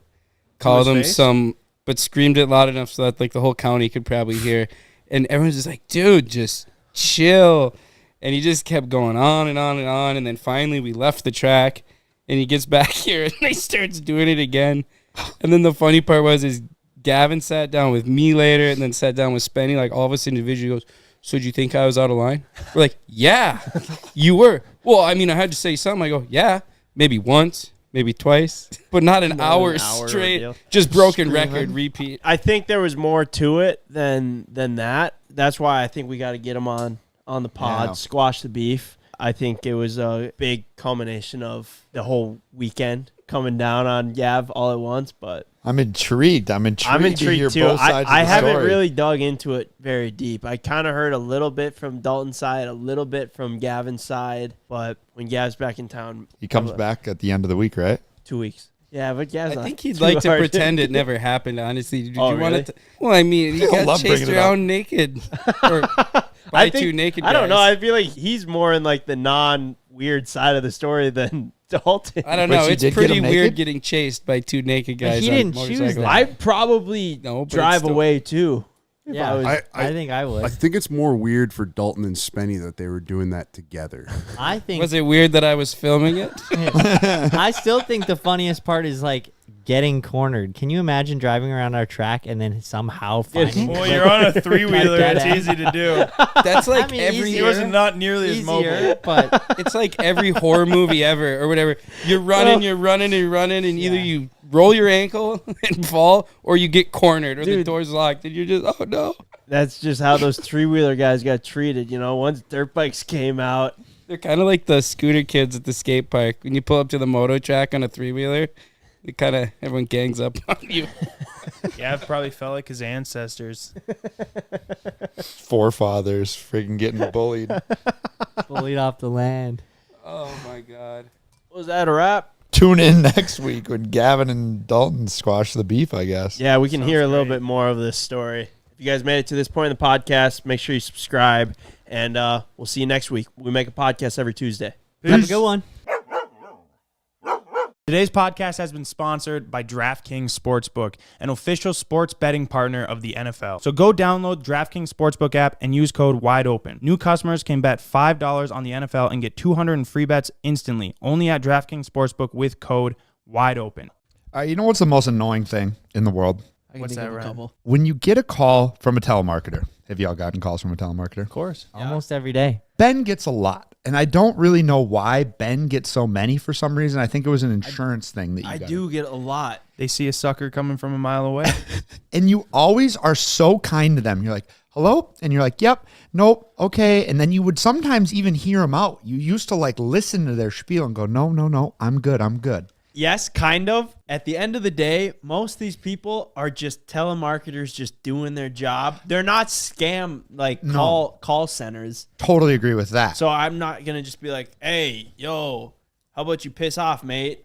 And also English. Yeah, he's not going to turn Australian on him. No. So the reason that I'm on this calling list of it's insurance telemarketers is because I must have gotten like a Facebook or an Instagram ad of like looking for insurance because I was looking for insurance at the time. And then I was like, I'm looking for insurance. And then I give them all of my information willingly. Now you effed up. But no, that did get me really good insurance rates though. So it's like, it's kind of worth it. I got a good rate, but I also have to deal with this now. And it goes in waves where I'll get like 10 to 20 different calls in the span of like 5 days. And then it'll just go like a week of nothing. And then I'm like, oh, I'm off the list finally. And then I get another call from another like North Dakota address. And I'm like, oh, and then it just goes silent. I'm like, damn it, I'm back on the list. Okay, well, when you say that they're from like an ND area code, that's why they're still a little scammy because they'll use your area code to call you so that you think that it's you coming think it's from your someone you area. know.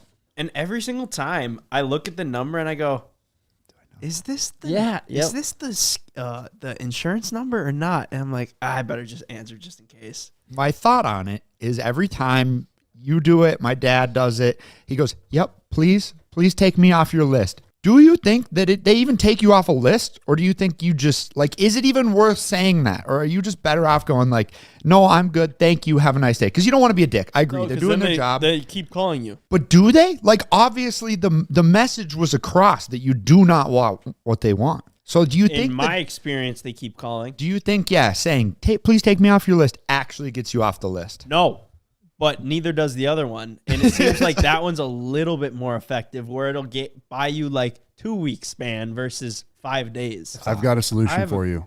Block the numbers. No, you can set your iPhone so it blocks any number that you don't have in your contacts Yeah, I list. can't do It that. is I the was- best thing ever. Yeah, No, I can't do that. Dude, you have no idea how terrible that is for business of like everyone else trying to get a hold of you that then thinks that you ignore them for months on end, which you might actually if they aren't blocked. And then they finally come to us, hey, I've been trying to get a hold of Ken for the last 6 months. I have this really good opportunity for you guys. And Ken's just been straight up ignoring me. The problem is I get at least 100 calls a day from kids asking, say, hey, what's up? So I just like, I can't take all those calls. So I just have to go. That's block actually 100 contact. calls a That day? Yes. One kid called me 15 times Oh last my night. God. Okay, that's okay, pretty if that annoying. is the case, So, that yeah, is super annoying. He But does, dude. I've seen it. Like, we think we get a lot. Ken gets so many, and he gets the persistent ones too. Yeah. Oh, Ken, he'll that pick actually up. If does they want to suck. get a hold of me, they'll shoot me a text, or I'll already have them on my contacts list.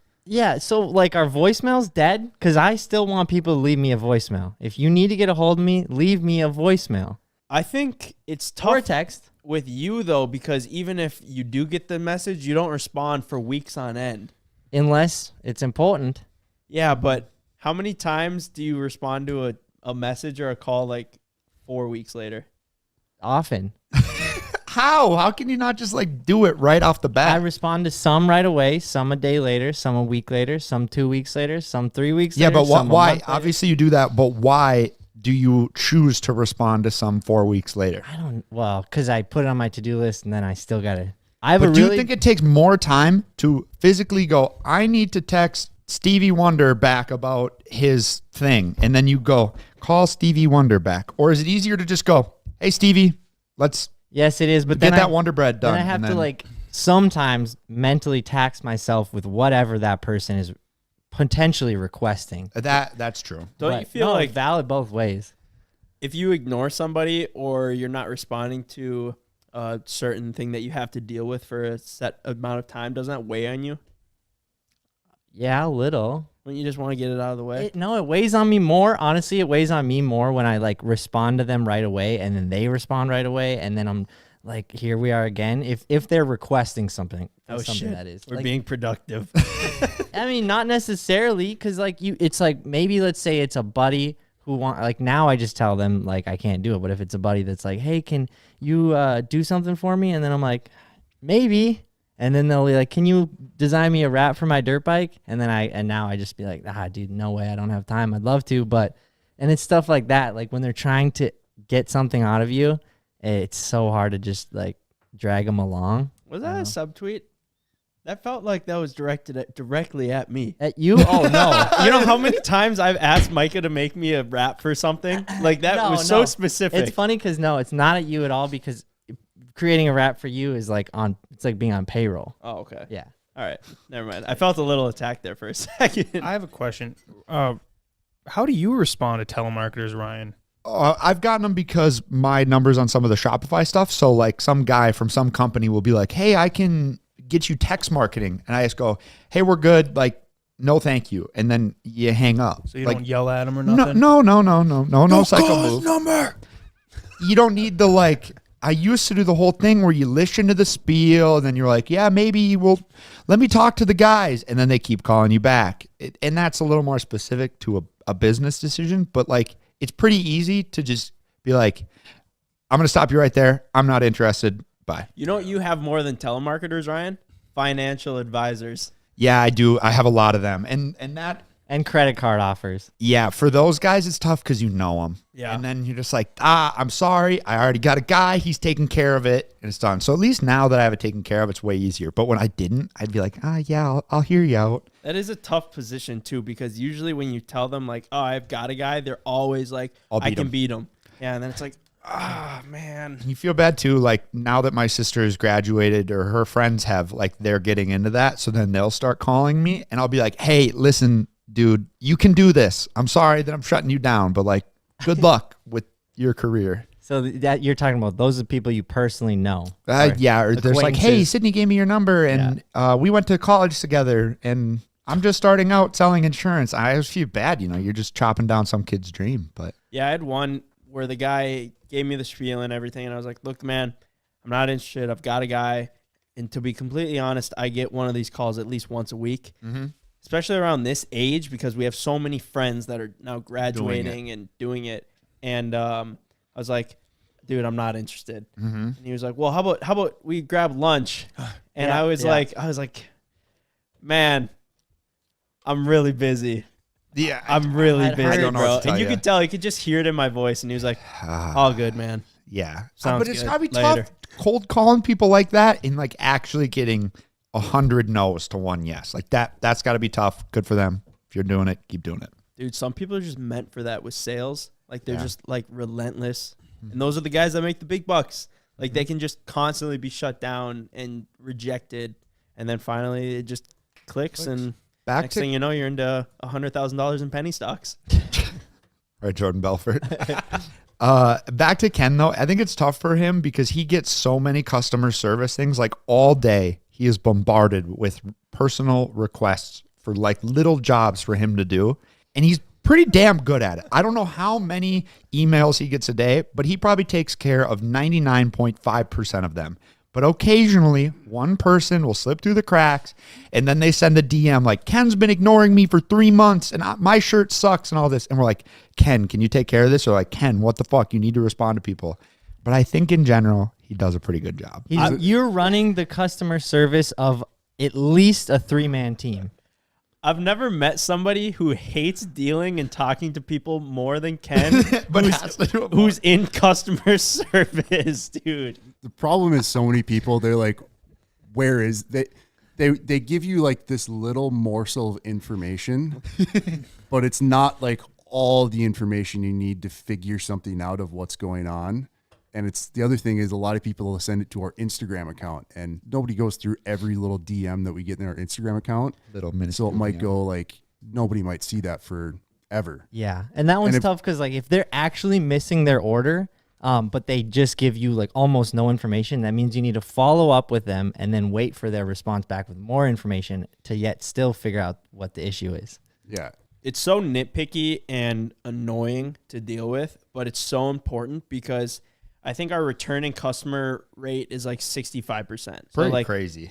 drop after drop, 65% of the people that order are going to come back. And if they had a bad experience, then they're not going to. And I do that all the time when I'm ordering something. And if it's a pain in the butt to ship it back, or if they don't give me the option, or there's no communication at all, and I'm just like, dude, I'm never ordering. Or from it's them like again. a bad shirt. Like I've ordered other YouTubers merch, and like it was garbage. Like ours is nice. Like we make sure it's We good. definitely do. And also like people have a tendency to speak out loud to their peers and friends. You could have like 3 good experiences and then 1 bad experience. And then if the experience was bad enough, you'd bring it up to your friends and then they'd probably be like, well, I'm probably not going to order either. I've heard both sides of things where they're like, Ken's been ignoring me for 6 months, but I've also heard the complete opposite of Ken is so on top of it.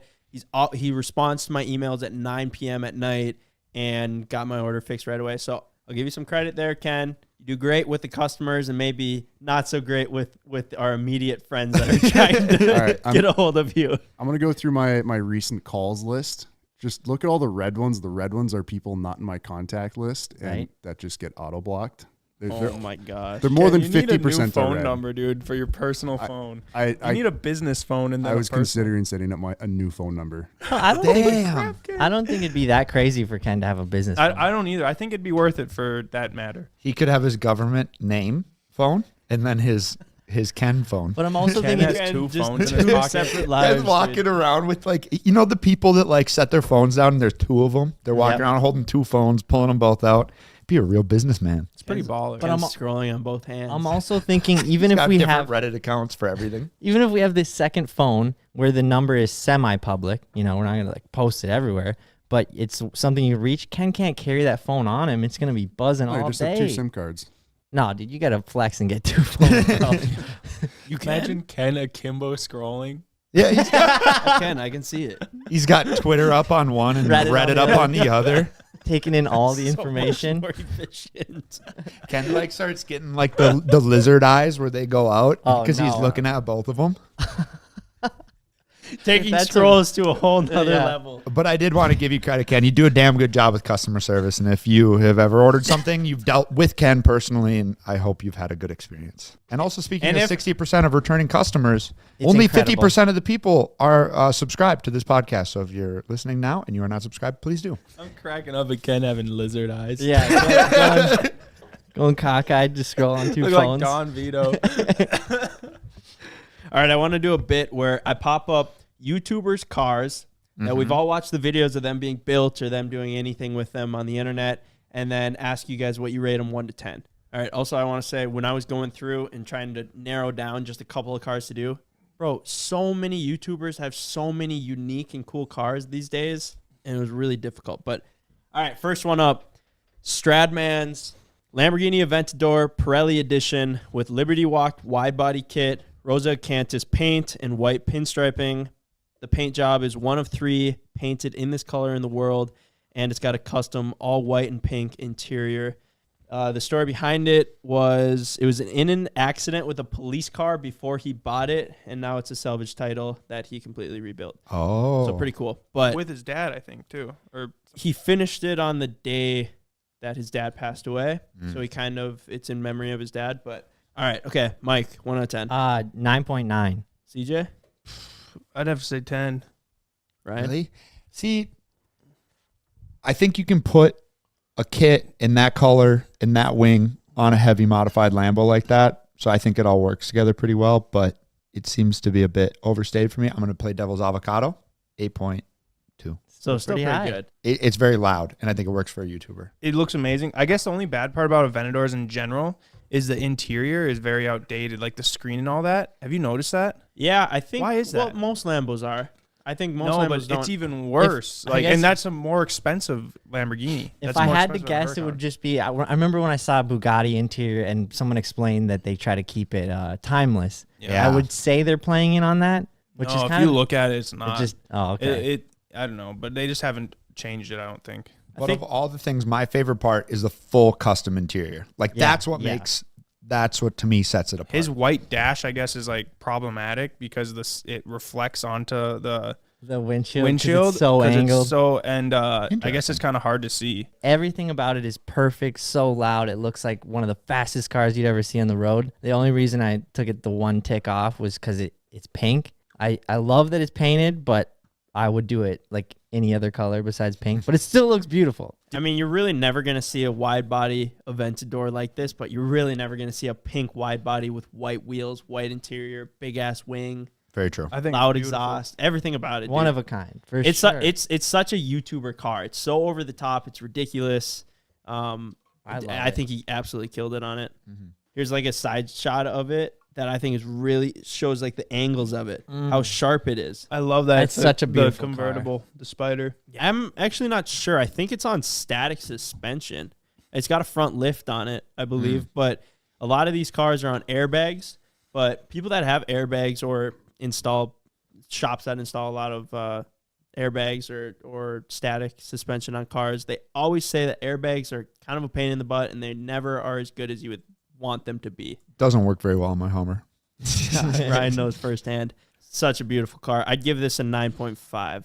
Nice. I love that car. I gotta stay with 10. All right, guys, quick little break in the podcast to tell you about today's sponsor, DraftKings Sportsbook. As you guys all know, we love watching the NFL around here, and especially the Minnesota Vikings, as I'm wearing their jersey right now. But when it comes to our sports betting, especially the NFL, we use DraftKings Sportsbook as they are an official sports betting partner of the NFL.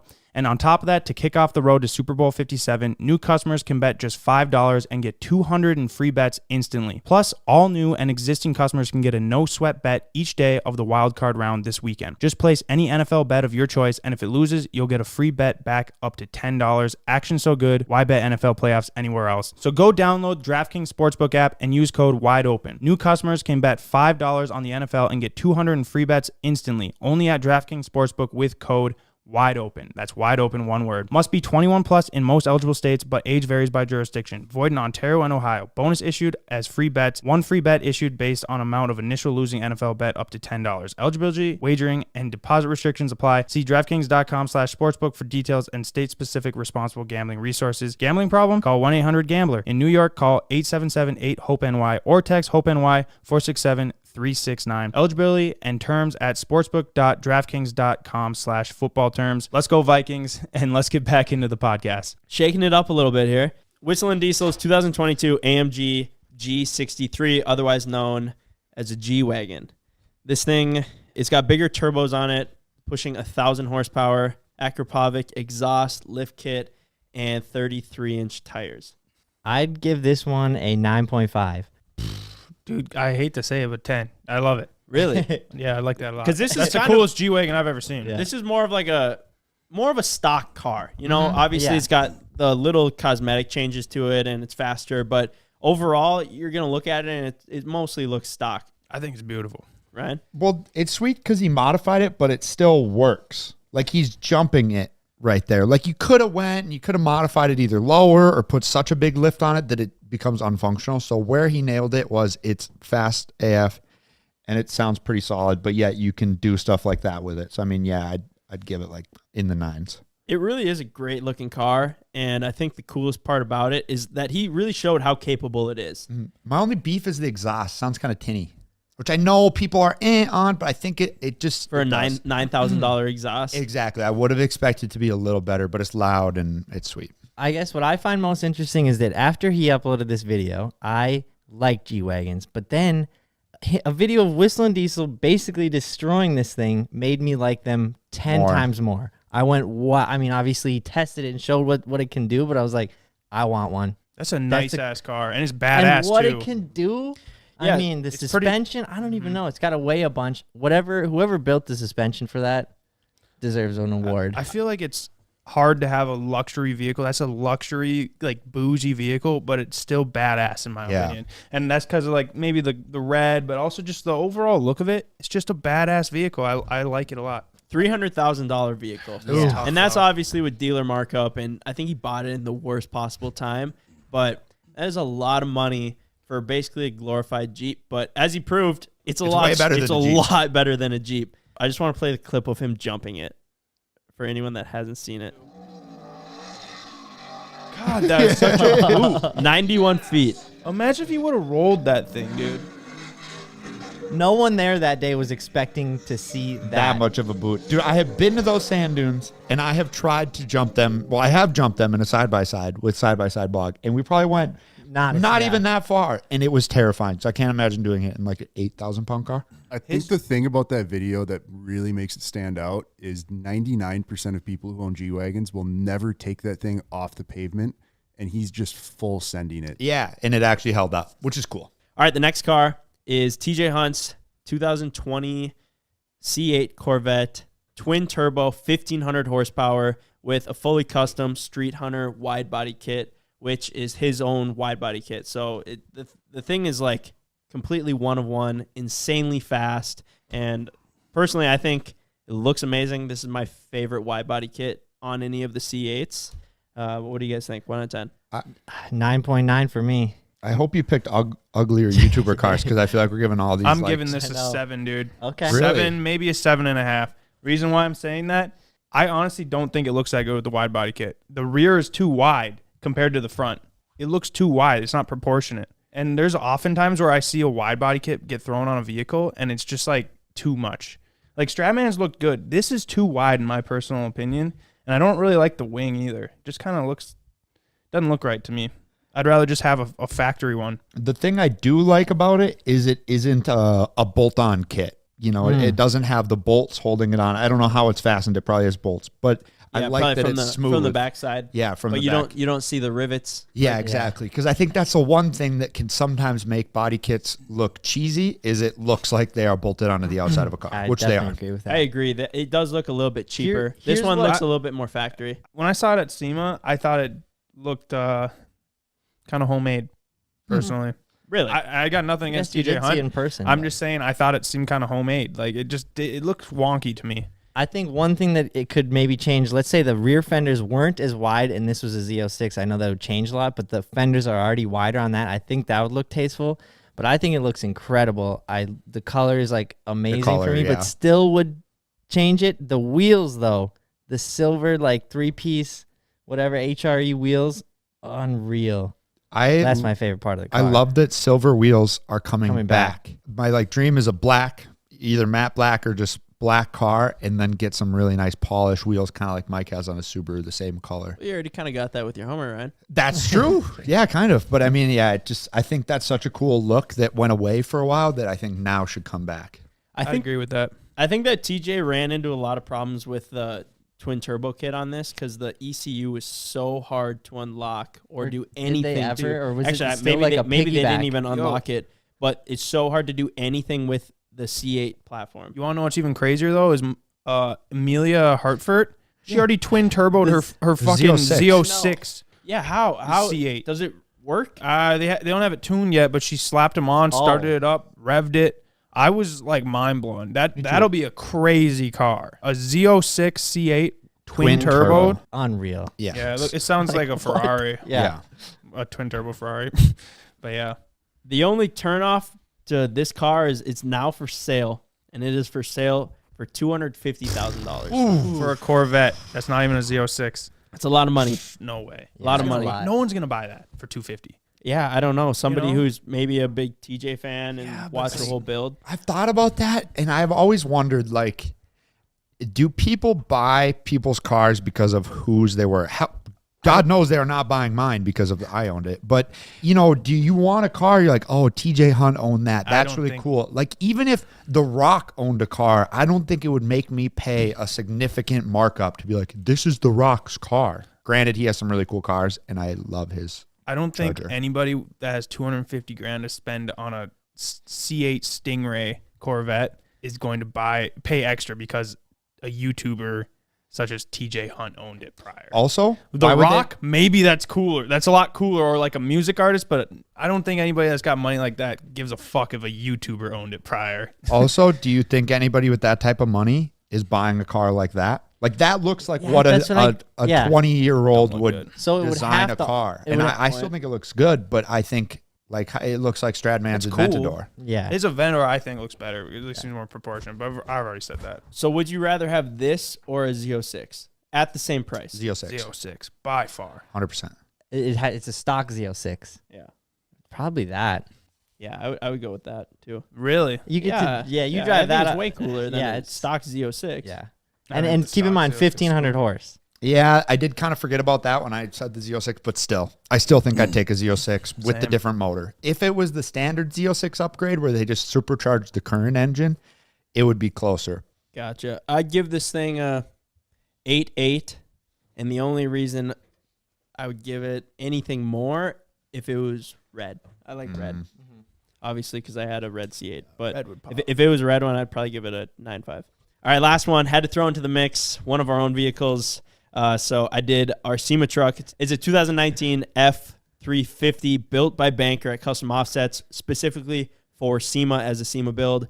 It's on 26-inch rims with 40-inch tires around them, 8-inch coilover lift kit, custom front and rear bumper, powder-coated and paint matched, pretty much everything underneath it.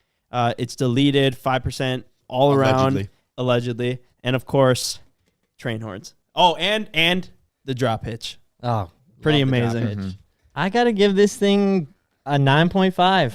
I really love this truck. It's not perfect, but it is everything you could ask for out of a show lifted truck. And my favorite colors, too, black and red. Yeah, I think I'd have to give it like a 9. Actually, maybe a little higher. I don't know, but it's tough. I wouldn't give it a perfect 10 just because it's not a limited or a platinum. That's But right. I think it is. I mean, it doesn't really get any better in Yeah. my personal opinion when it comes to lifting up, you know, 'Cause, these like, big lifted bigger trucks. isn't They're always all better, relatively yeah. the same after a certain point. Ride's like not that great, but drive's really good. Just ride's rough. Probably time to send it down the road sooner rather than later. Ryan? So badass. I think it's the perfect mix of like how overstated and loud it is, but yet it's still not ridiculous. Like, it doesn't have pinstriping all over it. It's not like a weird color. The black and red is a really nice accent, especially with all the red underneath. I think there's actually spacers on those tires, and I think if you took the spacers out and pulled the wheels in a little more, it would look a little less. When you see it down the road, it's got like this really Yeah. big, like it looks like you put a smaller truck on top of it because the wheels are so far out. I think it would look a little more proportional from the back or the front, Okay. and I think it would also make it not a walking or driving violation constantly. It would help. And that truck really surprised me because I did not like it from the start, but I came around to it. How do you about give it? knowing how it drives? What do you guys think about like the driving? I don't feeling mind that it. you I get. don't mind it at all. I don't mind it either. I don't mind the drive. I just don't like how rough it is. Like it starts to get a little bit jarring after a while, at least for me. I hate how it drives. I absolutely hate Well, it it. doesn't drive itself, Ken. That's probably the biggest problem. I don't like how loose the front end is. It feels like I'm driving a 20-year-old truck. It's not what I like. As a guy who drives a 20-year-old vehicle, that thing seems pretty in line. Yeah, it's like it's your outlook coming into it, because I know it has 2 steering stabilizers on the front. Like, what more can you really do? I'm sure there's a little bit more, but like for how it is and how it's set up, I mean, it's all pulled out all the stops for it, so I think it drives okay. I think looks wise, incredible. One of my favorite looking trucks. Even seeing all the ones at SEMA, I think this one is well sized where you can actually still drive it. Mm-hmm. Everything. Not a single expense was spared on the vehicle, which is the coolest part about like a company like Custom Offsets. They got the budget to ball out on it and to make like the content. And I'm sure they got a bunch of things for free. So like not a single corner was cut, which is really nice, because we looked at a couple other big SEMA trucks, big lifted trucks before we bought this one. And like, you can tell like people that build it try and just maybe cheap out on certain things that they probably shouldn't. Where Banker building it was just like, fuck it. Yeah. 140 grand, I think is what he said was into this truck. Wow. So you can tell it's really high quality. But with that being said, I just personally do not like anything about the truck for usability wise. It just sucks if you actually want to drive it. And you guys must think something else, or maybe I've just driven it more than you guys, but like, you can't drive it in a city. You can't like parallel park this thing anywhere. You can barely drive it down the road without worrying about running somebody over. Every single time that I drove it, I got tickets up the wazoo. I think I had like 15 violations just throughout like a 3-month span of it, getting pulled over 3 times, 5 violations each time. I don't know. I guess I'm just not that into like massive trucks. I think you just got the tickets and then you just didn't Got a like sour it. taste. It definitely tainted my thoughts on it. For me, it's just like, it's kind of what you're driving. It's almost like driving our Ram. Our Ram is inconvenient to drive comparatively to your Raptors. Like the Raptor, you whip right in any parking spot, stuff like that. You go drive our Ram, you'd be like, holy shit, this thing's huge. I have to do 5-point turns. Like, diesel trucks are difficult to drive, and I just understand that one as to be a more difficult truck to drive. You know, you're not getting the close spot at Walmart. You're going to have to park at the end where nobody is on either side of you because the tires take up the whole parking spot. You know, like, it's just kind of part of it. And I think that it doesn't suck driving. So that's what makes up for it. It is completely part of it. And I realize that. Yeah. It's just not really worth it. For you, yeah. Yeah. And we don't even use it really anymore. I would take it to town. I'd be like, yeah, I'm going to take the SEMA truck to town. I'm going to go run errands in it. But I'm so nervous about getting pulled over. Like, it's not worth it to me to get a $500 set of tickets just for driving that instead of one of our other legal trucks. That's kind of where it's at. It is a work of art, but sometimes works of art need to just stay on the wall. I don't know. I really don't think we should actually hang it on the wall. I know you were talking about that, but We hang it on the wall just like the shifter cart. One hook. Hang it by one hook. I would actually probably do that. If you guys gave me the okay with now this truck is going to go to the grave like most of the other vehicles in our possession, we're like, all right, let's destroy it or do something like that. I would actually be okay with the company taking the hit for all the money into it if that was where the truck was going to end up. On the wall? No, hot take, but like we just run that thing into the ground. How? How though? I don't know, just like doing reckless shit with it. I don't it'd be think fun. I could do it. Unfortunately, it's just like Whistling Diesel. He wrecked that Platinum. You can't wreck a truck now without being him. No, and I don't think we we should ever should, because obviously he's done that. But like You'd have a good time. I wouldn't have You'd any all, like- remorse doing it to Yeah, that yeah. vehicle. Is what I'm saying. Got it. 5 years ago, you could get a Lambo drive in the snow, title Lambo driving in the snow, 5 million views. Blows up. You do that now, people, like even people that watch your videos wouldn't click on it because they're like, great, another guy driving a Lambo. There's all been done before. Yeah. And that's what he's now done to Destruction of destruction, vehicles. Yeah. senseless destruction. But there's obviously always a reason. I think with that being said, though, we have been throwing around the idea after I just got done shit talking it. It's a great truck. You want to buy it. We are going to Well, sell it. I mean, you were eventually. outnumbered as far as people that like it. As long as you don't have a lot of state troopers in your area, you'll be fine. Or if you're not in Minnesota, you're literally golden. Yeah. I think that Ben would like the truck a ton if he just didn't get pulled over the 2-3 times in it. If he would have never gotten pulled over, you would love it. Yeah, I agree. You just like are like terrified of getting pulled over. Well, bro, you know how many equipment violations that I have on my record because of that truck? 15. Yeah. Yeah. Yeah, I actually But I mean, already like, told you. Like as far as like you won't even tint your Raptors Because you took your exhaust off your Corvette. You just are like scared of that. Scared. You didn't put an exhaust on the WRX because of it. And I understand like you seem to No, keep getting pulled over, but like I don't know. It just seems to me like you would have really liked the truck if you would have just never gotten pulled over in it. You would never say a bad thing about it. You'd be like, this truck is awesome. maybe, probably not though. Because you changed as soon as you got pulled over. This thing's still super like inconvenient. Yeah, no, 100%. I'm just saying that's where most of your disdain for it is because of the getting pulled over. And I think that you are, out of everyone, you are the most scared by 10 times of getting pulled over. Yeah. I don't like being pulled over. Well, yeah, I know, but like you're like scared of it. I don't know. Yeah, I definitely just have a terrible record, and I just don't want it to keep getting worse. As long as you don't got nothing in the car you shouldn't have, which I don't know why you ever would, they just give you the ticket and you fucking move on. You do kind of get a little tweaked out about getting pulled over. Yeah, he's really scared of getting tickets. I just get so many of them. I'm just sick of them. I mean, understandable, but It's just a ticket.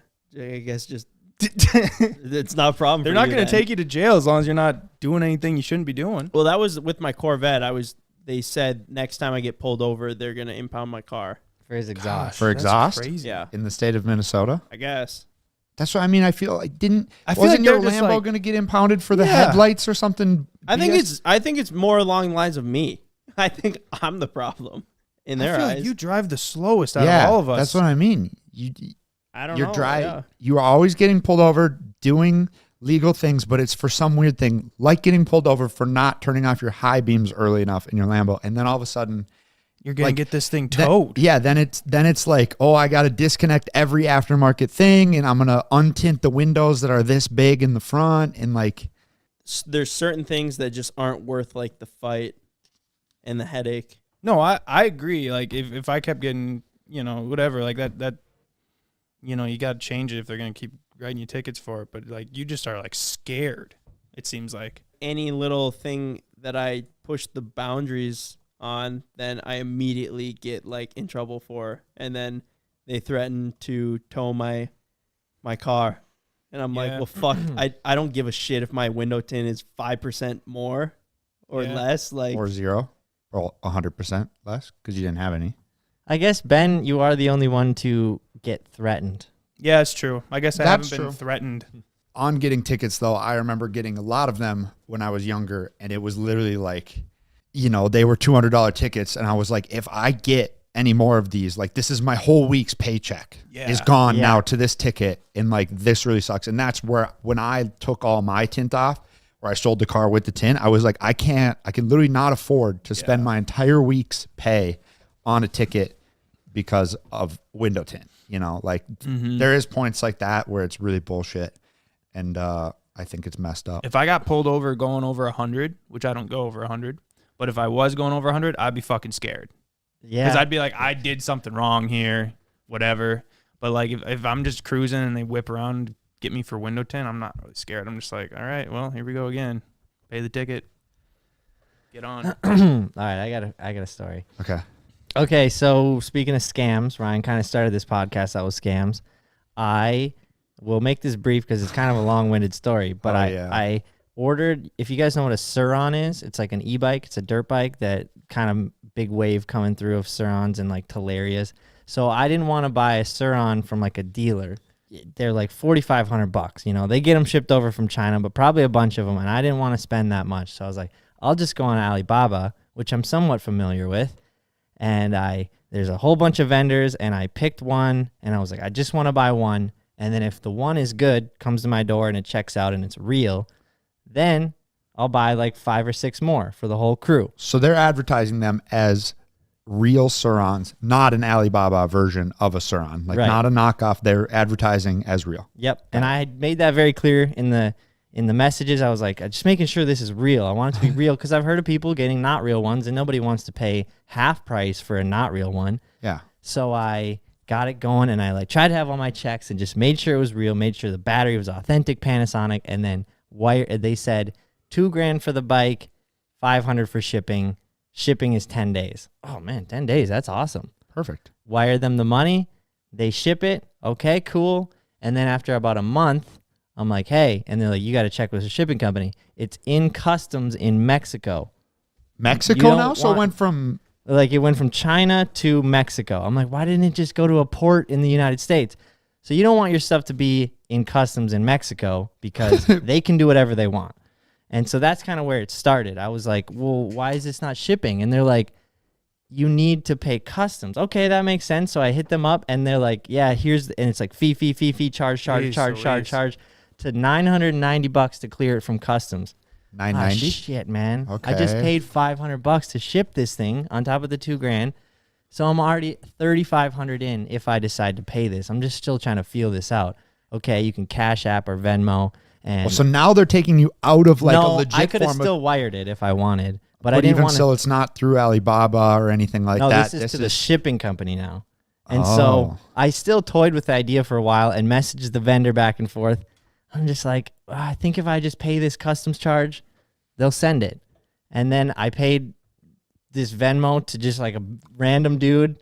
And yeah, and then okay. Then they were like, sweet, send the receipt. I did. And then they were like, cool. Now, do you want to pay the customs charge for the other 10? You're like, other 10? And I'm like, what? And they're like, yeah, 9,900 for the other 10. There's 11 total in the shipment. And I'm like, what? I ordered one. I ordered one. Can you just ship it? No, this shipment has 11. So if you want to pay customs for the rest, then we'll ship it. But 11, when they say, do you want to, could you just be like, no, I just want my one bike? Then that's what I said. And then they were like, okay, well, the shipment's 11. So you have still to. back and forth with them on that. And then I'm like, why is there 11? 11 Surons? I wanted one. So I go to the vendor and I'm just like, hey, why is there 11? And they're like, oh, well, we normally don't just ship one. We normally, like, I could read the messages, but essentially what they said, we don't normally just ship one. We usually ship 11. What? Okay. To who, though? And that's what I'm like. Because who you're do like, they I ship the paid 11 for one. to? Yeah, they're like, we usually only do bulk shipments. You sure you're not getting hustled? No, I'm not sure at all. That's Okay. that's the whole point of this. All right, so if you pay the shipping then for the other 10, do you get them for free? Probably Do they not. ship? Bro. Are they shipping 11 to you then? Well, Or are that's you what- just yeah, are you just releasing right? That's what the I- one and then they're like, sweet, thanks for paying for all of them? You lost me at Venmoing for the customs. That shit ain't coming. yeah. That's where I usually. I don't know if that's So, a yeah. normal. No, Is that normal, Ken? Like when you're Venmoing for No. customs, that shit ain't coming. that's dude. what I mean. They gave me like their wire information, but I didn't want to call my bank and start a whole wire. And since it was under $1,000, I just did it on Venmo. But yes, who was the wire? Can you Venmo? Like, was it the shipping company or was it like I've made customs payment for us when we have stuff come across, and it will be like to United States Customs. Like it's a payment to them. Yeah, it's not it even definitely was going. not that. Okay, so it's a payment to Joe Schmo. Yeah, pretty much. So you Venmoed Pedro in Mexico, and And nothing's happening. okay, so you Venmoed the mob basically. Yeah, that is where I lose most people with it because that is where I fucked up. However, then that's why it got juicier. So it could just be like, yeah, I got scammed. I literally like so stupid, like I'm not getting my bike. But then they interject this 11. And so I asked the shipping company to send me a picture of it, and they're like, normally we don't send pictures of our shipment, but they sent me some grainy ass picture of a bunch of Suron boxes. That's it. That's all I got. I asked for more. That's all I got.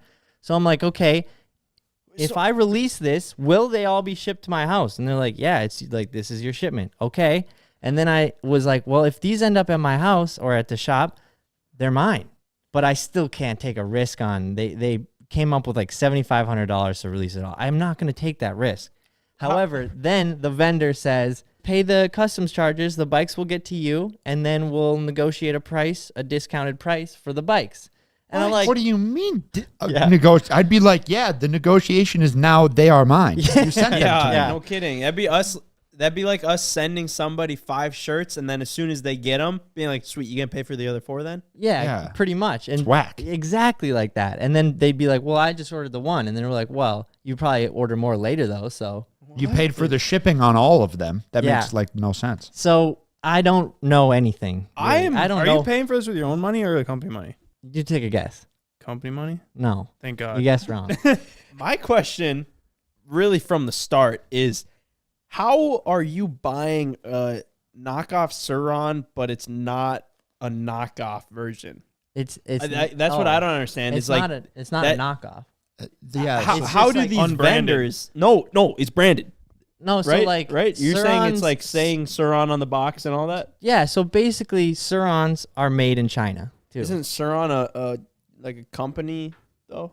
Yeah, it's a Chinese company. Oh, it's a Chinese company. Yeah, like a Oh, Chinese made. okay, but okay, still, okay. it doesn't seem Dirt to bike. me that like they would have a ton of extras laying around where you could just buy one from a different company that was not Suron. I see. I don't think there's just a Suron factory in China. That's where I'm. I kinda think getting what's at. going on is it's just like everything else with like Chinese products or most people's merch, or like we could even use a tripod for example. They all get made in the same place, and then Yeah. you might be the company that initially like Made this it. is our thing, but they're making them in China, and then the like vendor and those factories in China are not loyal to anybody. Like let's say you wanted to make your own Ethica Dude, style it was underwear. that. Yeah. So we tried making our own Ethica style underwear one time, and we talked to these people on Alibaba, whatever, and they had pictures of Ethica, and we sent to get a sample, and they literally sent us Ethica underwear. So Yeah. you And they you gave me could the get the- template, and then they were everything. like, "Don't tell that that these are Ethicas." yeah, And like more than one company would say, Yeah. we make Ethica underwear. our beer bongs, same exact as Full Sends. Yeah. Like is most of the stuff is made in China, and it's all come from the same place, or like it's just a different name on it. Especially with like shirts too. Like obviously you can get some really shitty shirts, but like for the most part, like I'll be in Shields and I'll see the same exact garment that we're printing our stuff on, Yeah, what you get from a wholesaler. which means that we're using some good shit. But oftentimes I feel like everything's the same. Like you see people wearing that exact hat, just a different thing on it. So what are you gonna do? At this point, kind of just in limbo. I can't dump any more money into it. I don't think that'd be Yeah. smart. I think we could all agree on that. But How much is I say is I'm a gonna- Suron? I'm gonna. Like if keep Venmoing, they'll send them. Yeah. So how much is a Suron if you were to buy it? Like if we were to, when we were in Washington, that dealership that they ordered a crate of them from China. I'd maybe have to talk to them more about how that is. But they were selling them. I think they said they'd sell them to us for $4,000. So at this point, I'm only $500 off from that. from Jeez, buying so for weird. sure. That's another Can thing. you get Yeah, a it's like- refund? no, I'm sure I can't get a refund. So- Can you but- imagine though? Mike gets this and he's like, "Holy shit, these are like legit!" Hold And then on, all of a let me- sudden he just becomes a Suron dealer. And that's what would happen if the one got to me and it was Yeah. legit. I would take the other 10 and we'd It all was be an happy. opportunity for sure, yeah, because then you could start selling them for $1,000 more or whatever the hell it is. Yeah. The missing variable in all this is that I don't know if they're legit. Also, but then there is still the I don't know if they'd even come to my door if I paid that charge. But if they weren't legit and I had 11 of them, I'd be like, this is so stupid. I really wouldn't be surprised though if it shows up and it's just a Suron that doesn't have Suron branded on it. But yeah, so we'll see. I'm just gonna keep pushing to get the one. Lots of people have been asking us to ride them on the channel.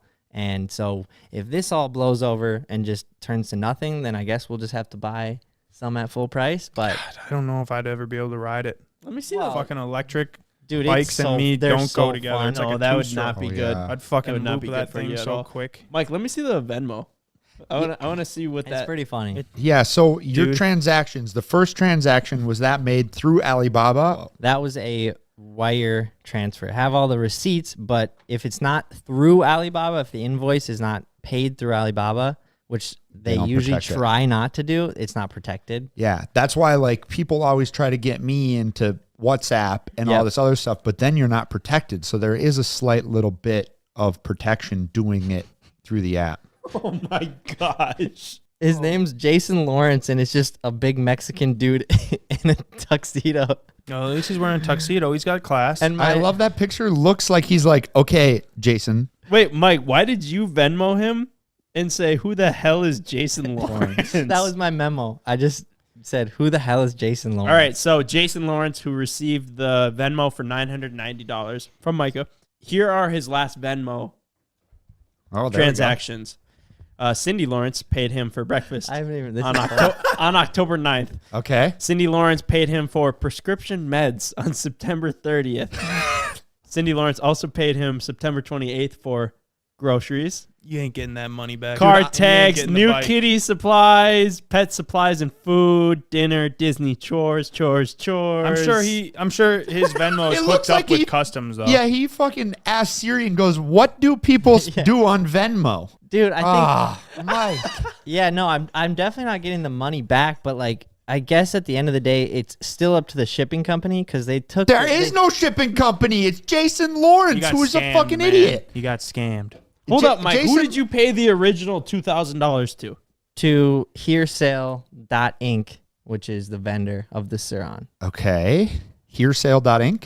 They all have weird names, so that's Yeah. fine. Yo, we should get CoffeeZilla involved What? in this one. Have we ever had any of our shipments be held in customs in Mexico? No, they always go direct to the U.S. Right. That's Because, what I thought. and when you get the message, it's like, it is stamped like U.S. Customs and Border Patrol. Like, it's a legit document that you fill in all the stuff from the company there, your company here. Like, it's a pretty legit transaction. My concern, I mean, I feel bad that you lost the $900 to Jason Lawrence, but I hope that you can get the $2,500 that you paid to Hearsale Inc. back. I hope there's enough, data there that you're able to retract that wire. Yeah, at this point, that would be great. Because I mean, otherwise that's a $3,500 thing. That's a Suron.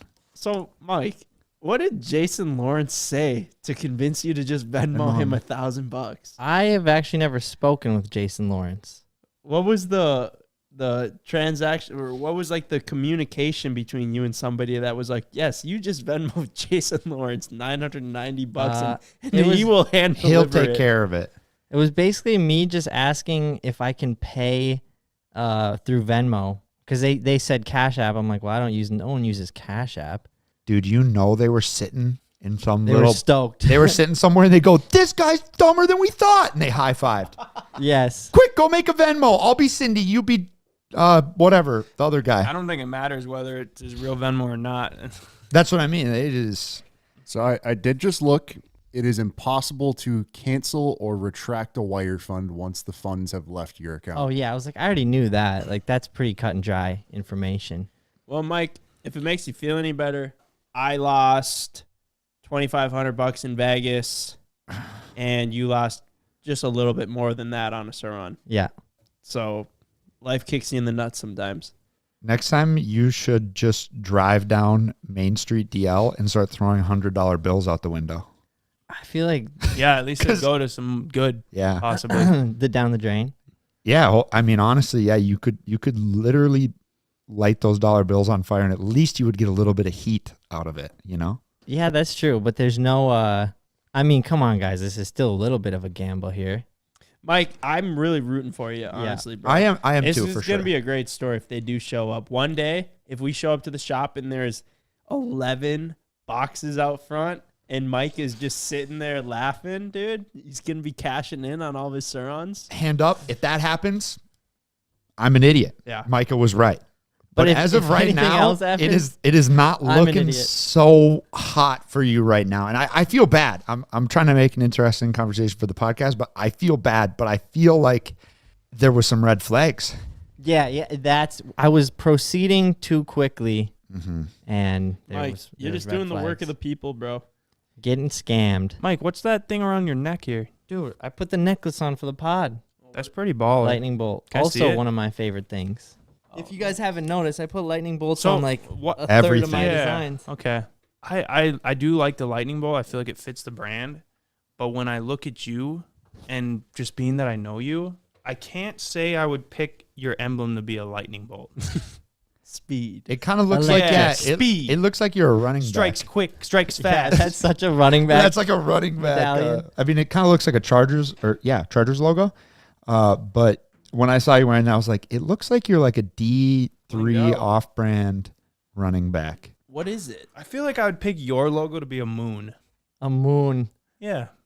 you know, Is it diamonds? up at night. What's on it? Let me see. up this. all night? Up all night, Mike. Yeah, and I mean they're not real, Oh, but you got it backwards, CJ. Where'd you get they're, it? They're not real. GLD. It was like $150. Yeah. you know the one that everyone gets Instagram ads for. It's pretty cool. I have always wondered what the quality of It their seems products fine. are.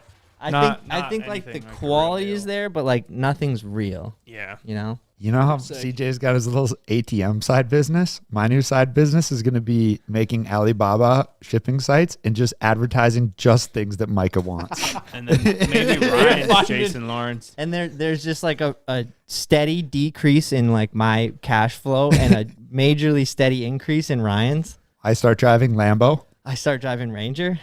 The problem with those, like the Shop GLD, I think it's cool. I like it, but like it's very, to me at least, I can tell it's like fake just from looking, you know. And like Well, I've and been with in me, like you'll bars and always stuff. know it's fake. Right. It'll never But like be I've real. also like been in bars and stuff, and some of you, like I've just seen people, and I can tell when they're wearing the Shop GLD chain. And I think for some things, it's fine. It does its purpose. Like almost that chain without the lightning bolt is just fine to be a fake chain. You don't need to go to Tiffany & Co. and spend $15,000 on that chain. Get the $80 chain, totally fine. But sometimes when you get bigger jewelry, if you're trying to make it look like a flex, Yeah, then I feel that's what like I'm saying. absolutely. if I you're I don't trying have to do an accent piece, just fine. But if you're like trying to be really styled out, I don't think there's anything wrong with having fake jewelry. I'm just saying it's like obviously fake, at least to me. So like if you were somebody who's like, I'm gonna go to Shop GLD, wear this chain around and try to like flex on people, it ain't gonna work in my fuck, opinion. there goes that sponsor. Yeah. Me and CJ went into a jewelry store just to see what they had, and CJ puts on one of these Cuban link necklaces. Yeah. Kind of looked like a bulldog in it. It was It like was a sweet. smaller one. It was pretty cool. And he goes, "How much is this?" And the I guy goes, "That one's 55. He's 5,500. No, 55,000. Yeah. And me and fucking CJ jaw look at dropped. each other, and he's don't- like, "I'm gonna just take this off right I don't know now." what he was thinking, letting me just try it on that easily. Did we look like a couple of idiot goons walking in there? Yeah. I legit thought it was 10K max. And that's Max. I was not That's a lot. not expecting That's it to be a lot of freaking 55. I money. figured it was gonna be expensive, but not 55. That thing that was not worth 55. and it was pretty small too. It like wasn't Yeah. even one that. So was that's like, what really gets me thinking. Ever since that moment, whenever I see like Jake Paul or rappers or whoever with these big diamond chains, assuming that they are real, how much money? they've got to have 100 racks in those things, Well, if yeah. not more. How about Justin Jefferson, since we got him up there? Yeah, like those chains. He's wearing them playing in? during the game. Yeah, that's such a flex. And Dude, so, I'm pretty sure his teeth are. Yeah, he like has his amazing- grills are like 200 grand, whoa. and he plays with them in. So what's up with that? Because like if they have grills in, that counts as a mouthpiece too. Does it actually? No, I think he still wears a mouth guard he over does? that. I know somebody asked, they're like, why would he play in that? And I was like, this Baller. is his TV moment. Like, Yeah, this I is would when he's too. on TV Smart. This is when he should be wearing it. Yeah. I think he's It- cooler it- because of it. Yeah, It works definitely. because Justin Jefferson is the best wide receiver in the NFL, and it's pretty cool that he's wearing grills and chains and like I don't know, he's got this look to him, right? But Yeah. it But wouldn't be also that he's cool not a if dick. he. Yeah, you know, but he's- it wouldn't be that cool if he wasn't making catches and making plays If the he way that wasn't, he is. There is a lot of guys that wear chains though and grills. Mhm. I remember Marshawn Lynch played with a grill in. But also was really good. Yeah, $200,000 for his grills. And is he that wears Wow. like 3 chains too. Yeah, he's wow. I feel like if you got hit and like or your things rubbing, wouldn't diamonds fall out of that? I'm sure that thing's got to be built well. Diamonds are tough, dude. They're like one of the toughest. That's true. You know. But they're only things as on Earth. tough as how well they're held in there. But That's true, I'm assuming yeah. they're well made. When did the NFL pass that you could wear jewelry? I don't know. was I like- think it that's was gotta rather be recent. recent. 5 years ago. Yeah. Because I remember Odell Beckham Jr. was wearing a Richard Mille watch for a game, and he got fined like $50,000 Yeah. for wearing a Watch? just Like a watch. $250,000 watch. Mm-hmm. All right, Ryan. I know this is gonna trigger you. Oh, great. Okay, so Here we come. Here comes the title. intro. So, dude, I don't think it's out of the question the Vikes win the Super Bowl. Bro, they're the luckiest team in the NFL. They've won 8 games this season by coming back and winning on the last drive of the game. They're the most entertaining team for Bro, sure. you're telling me that a Super Bowl is out of the question? It's like a movie, dude. Go ahead, Ryan. Sorry. Say it. I- Say it. Dreambuster. Say it. Ruin my hopes and dreams, bro. I like the Vikings. No, you don't. Now he's saying Just 'cause we're on the one podcast. time we beat a team. We beat a team like 3 weeks ago, and you're like, "Oh yeah, they suck." And I was like, "No, actually, they had a lot of hurt players, and we barely beat them. It's going to be interesting to see how they play in the playoffs." Now you're Which just, might come now true. You're just lying. Well, okay, what did I say? I don't. I hate the Vikings. Justin Jefferson sucks. Mm-hmm. Kirk Cousins can kiss my ass. And I hope Adam Thielen falls down the stairs. I never said any of those things. And actually, I first, before any of you guys got into it, said on this very podcast, I said, Vikings year, Super Bowl bound. Let's go, baby. Skull Vikes. I don't remember that. Yep, I did. I can pull it up. It's in one of the other ones. I've got it in my group chat. I've texted every time they want. I've got receipts. Dude, straight up, though, like, the Vikes have just been basically disappointing us since we were born, right? I think since they were ever. Yeah. since they were invented, they've been disappointing So- Minnesota. What they've managed to do this season, It's been a hell of a turnaround. it's been a hell of a turnaround. And, like, I trust them all of a sudden. Really? I'm like, dude, they're going to clinch this because they continue to do it. It's like a movie every time. Like imagine the end of the movie. That's how they do every. It's just like Yeah. a different way for the the movie to end in this fantastic win. Bro, it's such a fairy tale story. Yeah, And exactly. Every time. the Super Bowl isn't out of the question, bro. If anyone's I going to don't think do it it, is. it's going to be the Vikes, bro. I love your enthusiasm. It's I just do. not going to happen. If the Vikes win the Super Bowl, I will cry. If the Vikes I, win a Super I don't Bowl, cry much, but I will actually cry. Dead Mike ass will if buy 2 Rolexes, one for each wrist. hey, if the Vikes win the Super Bowl or go to the Super Bowl though, we got to go. Yeah. Well, where is it again? I don't think we'll be able to get there, dude. They already sold tickets, I believe. Let's just figure it out, bro. All right. Yeah, I mean, I'm We'll down. tell them man. we're influencers. Oh, great, yeah. I've Influencers, influenced. guys. can Let's free get up them in some here. Let's get them in tickets. here. They can influence. We got everyone. influencers. We're like, I think they're gonna film the game. I hate to crush hopes and dreams, but I inquired about Super Bowl tickets. It's in Phoenix. Yeah, and the cheapest seats, the highest nosebleed you can get, is $10,000 a ticket. That's what I'm saying. Like, and it's thousands of nights for a hotel. Let's just up Ryan's podcast brand deals. I'm just saying, if it does happen, we got to figure out a way to go. I agree, and I'm with you, and I'm positive on the Vikings. I love them, but this is not uncharted territory. We have been here before. I'm just being realistic. Here it goes. No, But don't let me get in your way, Ryan. what I do want to say is, and Say it. I don't he's know how way to say it. smarter than you. It's And so he- hard. You're too stupid to Yeah. talk to. No, That's no, what he's trying to tell you. No. The new coach is really, really damn good. And if there's anything about the Vikings season, team, the whole thing, obviously Kirk and Justin Jefferson are really good, but they've been there before. The new coach, it is amazing how much he has turned that program around. And every week when they win, which has been a lot lately, they post the video of his locker room speech. And you can tell that the players respect him. He loves and respects the players. And like his energy and drive for that team has completely turned it around. And that's the most extraordinary thing, I think, about it. Whether they win because they got lucky or because they played well or whatever, that coach is amazing. I think the biggest thing, the reason that they can just continue to get these dubs is like the whole team seems to just continue to stay positive. Yep. And like that sounds so cliche to say, but when they do like the mic'd up Adam Thielen or like mic'd up any of the athletes, like when they were down 0-33 at halftime, they're still just like, hey, we're gonna turn it around. We're gonna turn it around. If anyone's gonna do it, it's gonna be us. And like you just continue to see like those little bits. And it's like, That's damn, pretty cool. Yeah. yeah, they have like a certain chemistry that is clearly special and makes them able to pull these things off. They're playing like they don't know what quarter it is. Like that's what it always seems like. Like that can mean sucking and doing good too, but I don't know, man. I just think attitude's everything. With like literally with everything you do in life, it all just comes down to your attitude. Yeah. Where you go into it.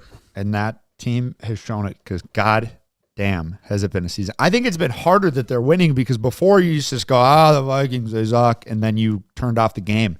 But now, until the last minute of the game or in overtime, you're sitting there on the edge of your seat like hoping they win. It's like, it's very enthralling. Yeah, more stressful. dude, it's straight up every game they play is like a movie. Yeah. Every game. Most entertaining team in the league. They gotta be, bro. Everyone's gotta just be excited to watch the Vikes at this point because, like, who knows what they're gonna do? It is funny because every announcer, every week, they've had their doubts about the team and all that. And after last week, too, they were just like, I don't know what to say. There's nothing more we can say about them. They have continued to prove themselves, and they continue to win. Running on hopes and dreams, baby. Yeah, dude. God damn. We could plug the year-end recap since that's Micah, universal. It would have been 2 weeks. Maybe just mention 3 weeks prior posted. Maybe just mention. Just When say is this like, one we're going? taking a week. January 10th. Oh, this one isn't going for a while. Oh, fuck. I hope the Vikings are still good at this point. Yeah. Oh, shit. I didn't even think of that. Okay, all right. What's the date? All right. All right, December 27th is when we're filming this right now. So if the Vikings have managed to mess everything up and I look like a total idiot right now. They lose first round of the playoffs. Yeah. Damn it. No, I think they're gonna keep doing good, and I'm excited for it. And when you guys are watching this, it'll seem real time. We ended up taking some time off to go off to Florida, which was really fun. Thanks for waiting and coming back and watching us every podcast every Tuesday for the foreseeable future. I guess so. Damn. So this is the first podcast of the year? Yeah, Yeah. Number 60. Oh, man. We didn't even really close out last year. Well, thanks for watching us last year. And I hope you enjoy what you see this year. Yeah. Appreciate you guys listening to the podcast as we continue to grow it. And the year-end recap video from 2022 is on our main channel. So if you're looking for something to watch there, that has all the goodies from the whole year. And it's pretty fun to watch. So give it a look. yeah. Good stuff. All right. Thanks, guys. Peace. Mike, you sent me that tracking number for your Suron. Yeah. They shipped it air, which I highly doubt they would ever ship a lithium battery via air.